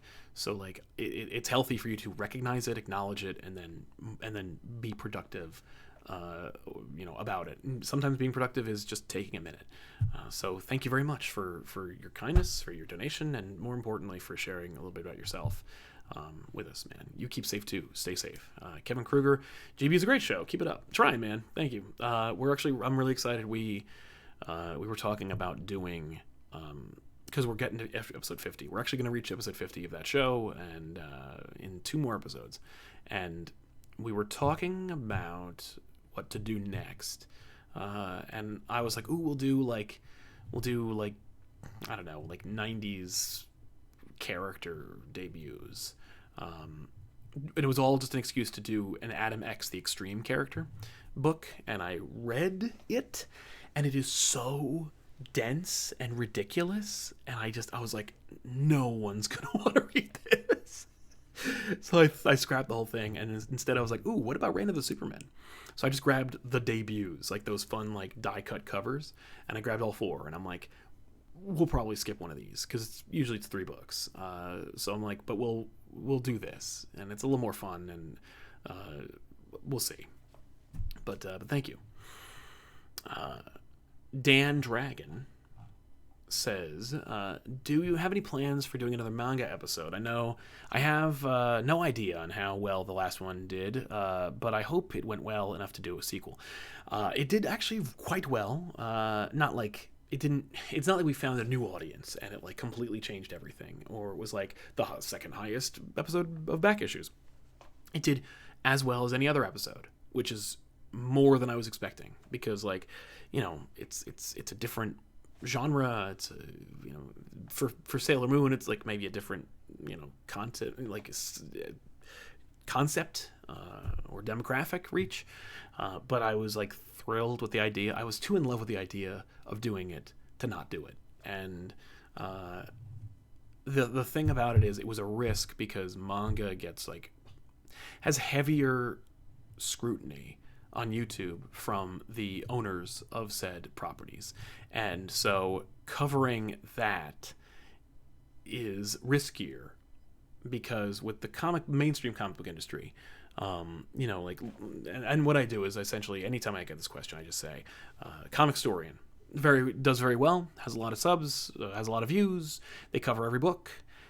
They created a channel called Manga Storian, and they copyright strike the shit out of that channel into oblivion. And so there is no more Manga Storian anymore, to the point where that channel is dead. And the reason is simply because the companies that own those mangas are like, I don't have any fucking I don't have any patience or leeway when it comes to that. Like, whereas the mainstream industry is like, I don't know, what do you think? So yeah, even though I feel like ours is so distinct and different that it would not fall under any kind of scrutiny, I'd rather not. I'd rather live without the copyright strike. And I'm not like itching to do it. Like, I know I would love to cover at least 2 to 3 more mangas that, like, I know Tiffany would do an awesome job with, but I'm just like, we don't need it that bad to risk it, and that's really the reality. But I am happy with how Sailor Moon did, and that's a lot of fun. I'm glad we started with that, because like, no matter what, we'll have done it, and we did it, and it's there. But yeah, in a perfect world, we would have done it already. We absolutely would have done it already. Zach Marsh back for an actual question. Do you have any favorite comics written by people from outside the medium? One of my favorite books is that of Jodorowsky's The In-Call, but I'm curious if you have any. I remember we have The In-Call, I think. But outside the medium, if Kevin Smith counts, I've read like a lot of his books, and like some of them are better than others. But when it comes to like non-comic book writers, I don't really have a lot of favorites that do the medium. Mostly because like, they're the ones that are from outside the medium who do their book and don't stay and become comic book writers usually haven't learned enough about how to do comics to stay and do it right, if that makes sense. So, yeah, there aren't a lot, if any, that I like that are outside the medium, that aren't like largely considered to be comic book writers at this point, you know. So yeah, that's my answer to that question. I'm sorry, I wish I had a better, more comprehensive answer for you, or at least some good stuff. But I got no recommendations for you, my friend. Let's see. Toybox Customs says, no question or comment, just some support. Well, thank you, Toybox. I appreciate it, man. Thanks for hanging out with us. That's very nice. Yeah, and from there, I guess we can wrap up, right? I mean, I feel like we've been talking for a while. Let me see how long we've been going here. Almost 2 hours. Not bad.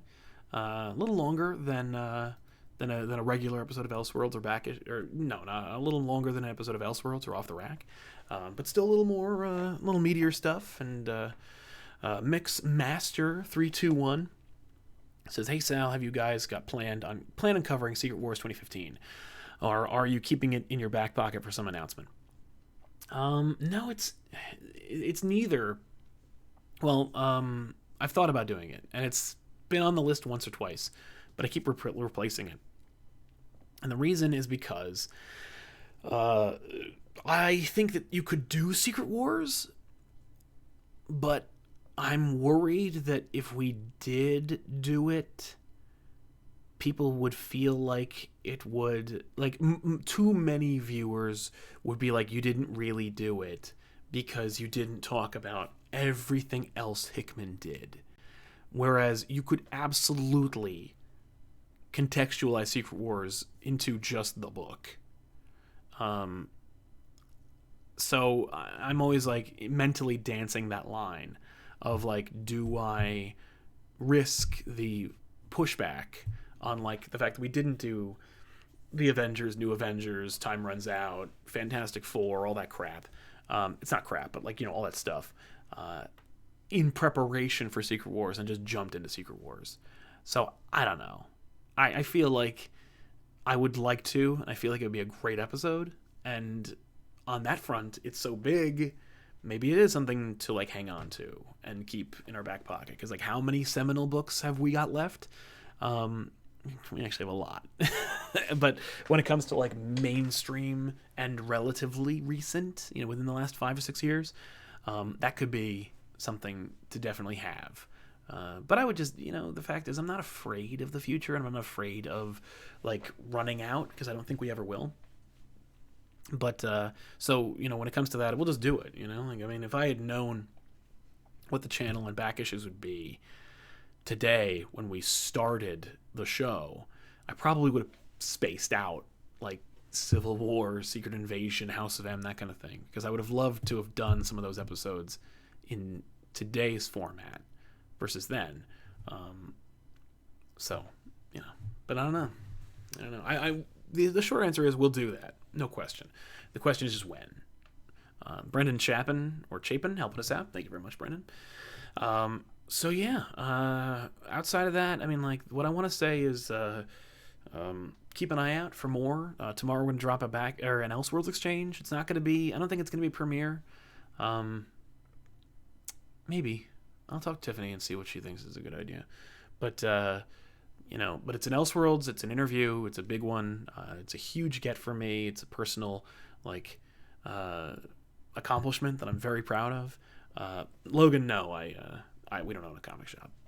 I wish we did. Or at the very least, I wish we owned a digital shop that we could just like use promo codes for.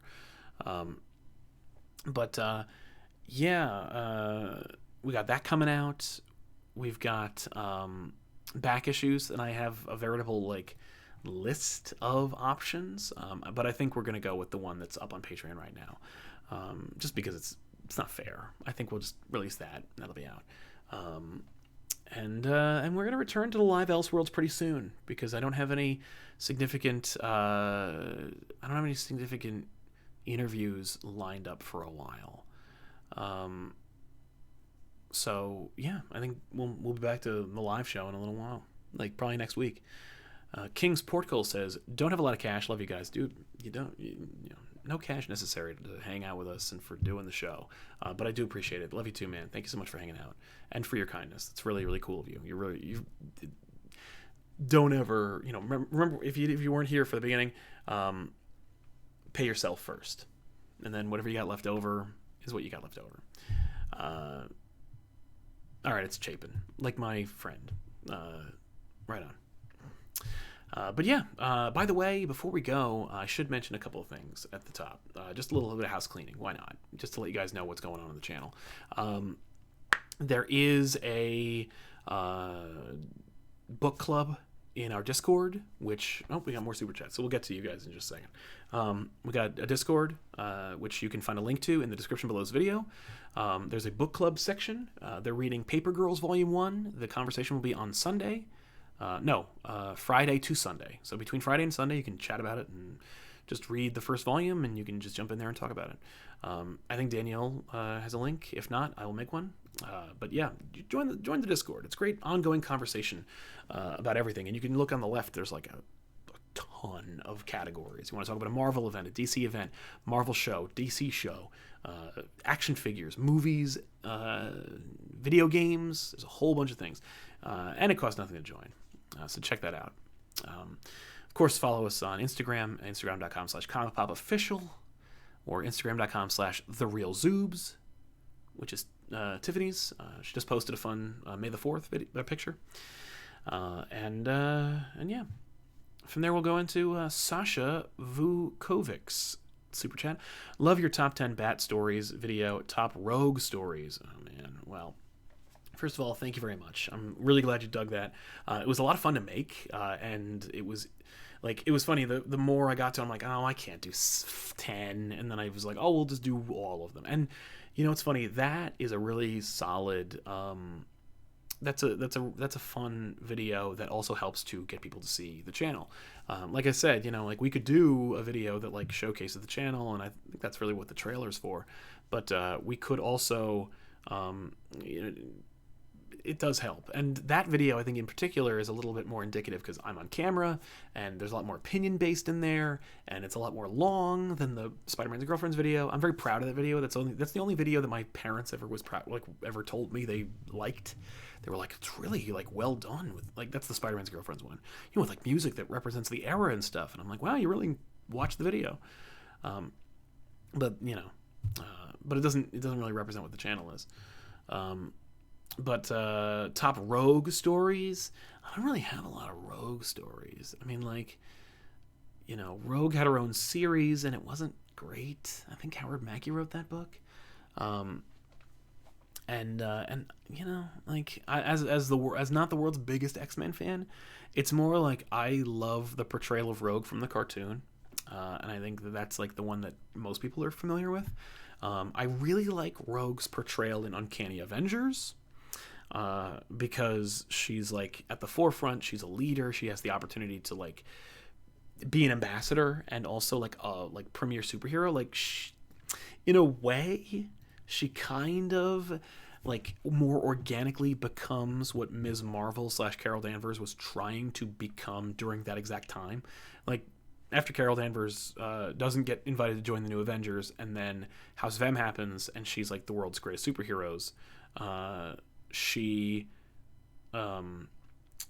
she's like, I'm gonna be the best, and then she gets a pretty decent series from I think Brian Reed wrote that Ms. Marvel series, and but she's trying to be the thing that she inherited from House of M, and so she's trying to kind of get in the forefront and be respected and relevant. And Rogue had the opportunity, thanks to her connection to Cap and the Avengers Unity Squad, to be the front of this thing and represent not only mutants but also the Avengers and her heroes. So I kind of dig that. I know that and I realize now, Sasha, you meant Batman's Rogues Gallery. So yeah, I mean but you know what? I'm still recommending that. But as far as top Rogues Gallery stories, um, you know, they're all kind of implicit. Like, they're all kind of connected. It's not so much about each character having a seminal story, although, hey, let's do that instead. For me, one of my favorite Joker stories is Killing Joke. I know it's plebeian, but I kind of love it. I think it's like seminal, and it like does the origin without being stupid, and it doesn't like try to be too big for its britches, and it's like it's just the perfect distillation of that kind of relationship. Penguin, I like that the Death of Penguin book that we did on Bad Issues. Go check that out if you haven't already. It's just a fun Penguin story. Riddler, I think 0 Year might actually be one of the best Riddler stories. Two-Face, I think that probably All-Star Batman from Scott Snyder is one of the best Two-Face stories. Mr. Freeze, Heart of Ice, the animated series cartoon, best Mr. Freeze. Killer Croc, maybe Batman Earth 1. I think that's Volume 2. I really like the portrayal of that character. Although I never really connected with him in any way, but I liked it there. Ventriloquist, there's a really good Norm Brayfogle drawn whole like 3-part story with Ventriloquist. I think Alan Grant wrote that. You'll have to check it out. I think it's from Detective Comics back in the day. Poison Ivy. I think the best portrayal of her is Harley Quinn the cartoon and Batman the Animated Series. So, I'm always disappointed when I see her in a comic. She always could be cool, and it's always like, and I'll stop there. The Range of Emotions says ComicPOP is straight up one of the best, or I was putting your words in your mouth, I'm sorry. ComicPOP is straight up one of the greatest YouTube channels in the history of man. Don't debate either. Own it. Y'all deserve it more than ever. I won't debate you. I do appreciate it, man. Thank you, Range of Emotions. You're causing a range of emotions in me, and I appreciate it, man. Thank you so much. And I'm glad you feel that way. Like I appreciate that you dig it. Just for me, Tube, I like that, says, can you maybe do a back issues on the 3 Jokers book set to come out soon? I really just want to hear your thoughts on who they are. Yeah, I mean, like, we'll do Doomsday Clock, we'll do 3 Jokers, and sooner rather than later. The only reason why I haven't done Doomsday Clock now is because I'm waiting for the trades. And even then, like, I'm just waiting for the hardcovers. They shouldn't have released that part 1. Like, I really am, like, annoyed that they split Doomsday Clock into 2 volumes. I don't blame them, but it sucks. So we're just waiting for those. I'm waiting for, like, those 2 trades to come in. Once those, because I don't want to deal with floppies. I also bought a lot of it digitally. I think I have, like, the first issue physically, but, like, the rest of it's all digital. And cause I just couldn't wait. Literally with Doomsday Clock, it was just like, oh, it's out, and I just buy it. I should just go back and go get them all. But yeah, I'm just waiting for the hardcovers to come out. Well, the first one's out, but I didn't dare buy it until the second one was ready. So I wonder if that's out. Is it out yet? I think it was supposed to come out in March. Does anybody know? Let me see. We're just gonna do this together.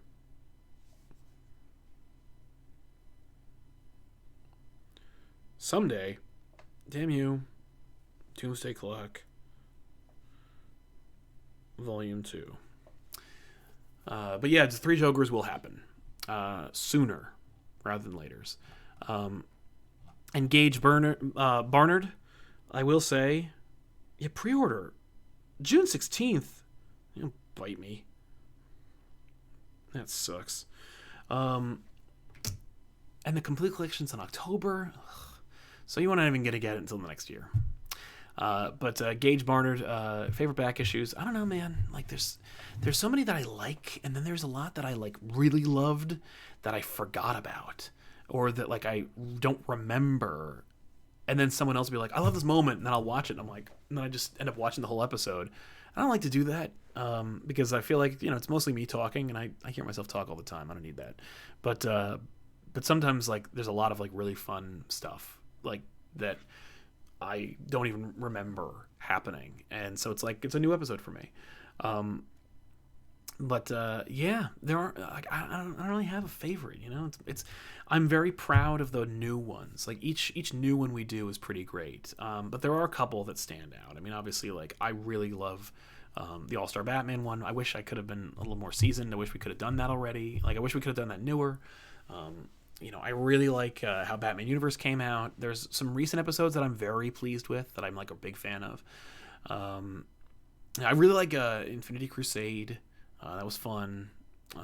There's a lot of episodes that like I just really enjoy, and it's tough because I don't really watch them. Like I watch them enough when I'm editing them and when I'm doing them. So when I edit an episode and it's like done and it's exported, I pretty much never watch it again until someone like clips it or quotes it, and then or like timestamps it, and then I'm like, all right, let me see what they're referring to. But I'm more watching it in the context of what you're saying versus what I'm looking for. So yeah, like I don't really watch them enough for me to remember them, if that makes sense. I don't know, but yeah. So that's it. I want to thank you so much for hanging out with me and for doing this. Thank you so much to our super chatters for keeping the conversation going and for your generosity. It's incredibly like humbling and I really appreciate it. Sasha back. Sal, check out Hot House for Ivy. Scarecrow, Penguin. Like I said, the death of Penguin was my favorite for Penguin. It's pretty dumb, but I still love it. Scarecrow, I like the one with the debut of Tim Drake. That Scarecrow story is fun because you're like, oh, it's Scarecrow. Like the reveal that it's Scarecrow and how everyone's like, oh shit, it's Scarecrow, and how he's defeated and like it's Brayfogel's art. And I love that one. I don't remember what it's called, but it's just like it's the debut of Tim Drake as the new Robin, not the debut of Tim Drake when he fought Two-Face, not the debut of Tim Drake in the Robin Chuck Dixon series, but rather in the debut of Tim Drake when he is before he gets the new Robin costume. It's part of the Hero Reborn story, but it's not actually part of the mini-series that is called Robin. I can't remember what the hell that's called, but it's cool. Like Scarecrow is like kind of like using his leverage. He's blackmailing people, and he's using like maybe I'm mixing the cartoon with the book. But the point is, I really enjoyed that one. It's mostly about Batman and Tim Drake, but I like the visuals and I liked the portrayal of Scarecrow, and I liked how he gets like some kind of like fear toxin on him, obviously, and then he gets like he thinks crows are coming to peck at him, and he says this like no getaway moment, and it's just I remember like those visceral images from Brayfogel's art. I've got Brayfogel on the brain because somebody tweeted at me or tweeted out loud, an incredible, I think it was Adam, tweeted a thing about Brayfogel's designs for the Tim Drake costume. And if you haven't seen those, it's really neat. Like it's cool to see behind the scenes. I love seeing that kind of shit. By the way, the editing on Batman LPOD were really good. Thank you very much, Range of Emotions. I appreciate that, man. LPOD. I don't know what that is. Off the top of my head. Don't super chat it. Just write it in the chat and I'll see it. But yeah. But thank you. It's funny. A lot of the things that I do for the channel, I didn't think I would end up doing. Obviously, when I was in high school and getting into college, I thought I was going to be a director. And I found I didn't really like directing as much as I liked making it physically, like just making these things. I liked, setting up shots and making them look good. And then I found I had a real talent for sitting in one place and seeing one thing over and over again and editing. So I enjoy making those. The only problem is, of course, that like Lonely Place of Dying. Thank you. Lonely Place of Dying. Thank you. I think that was one of the first moments where we did the split screen because there were two reactions at the exact same time.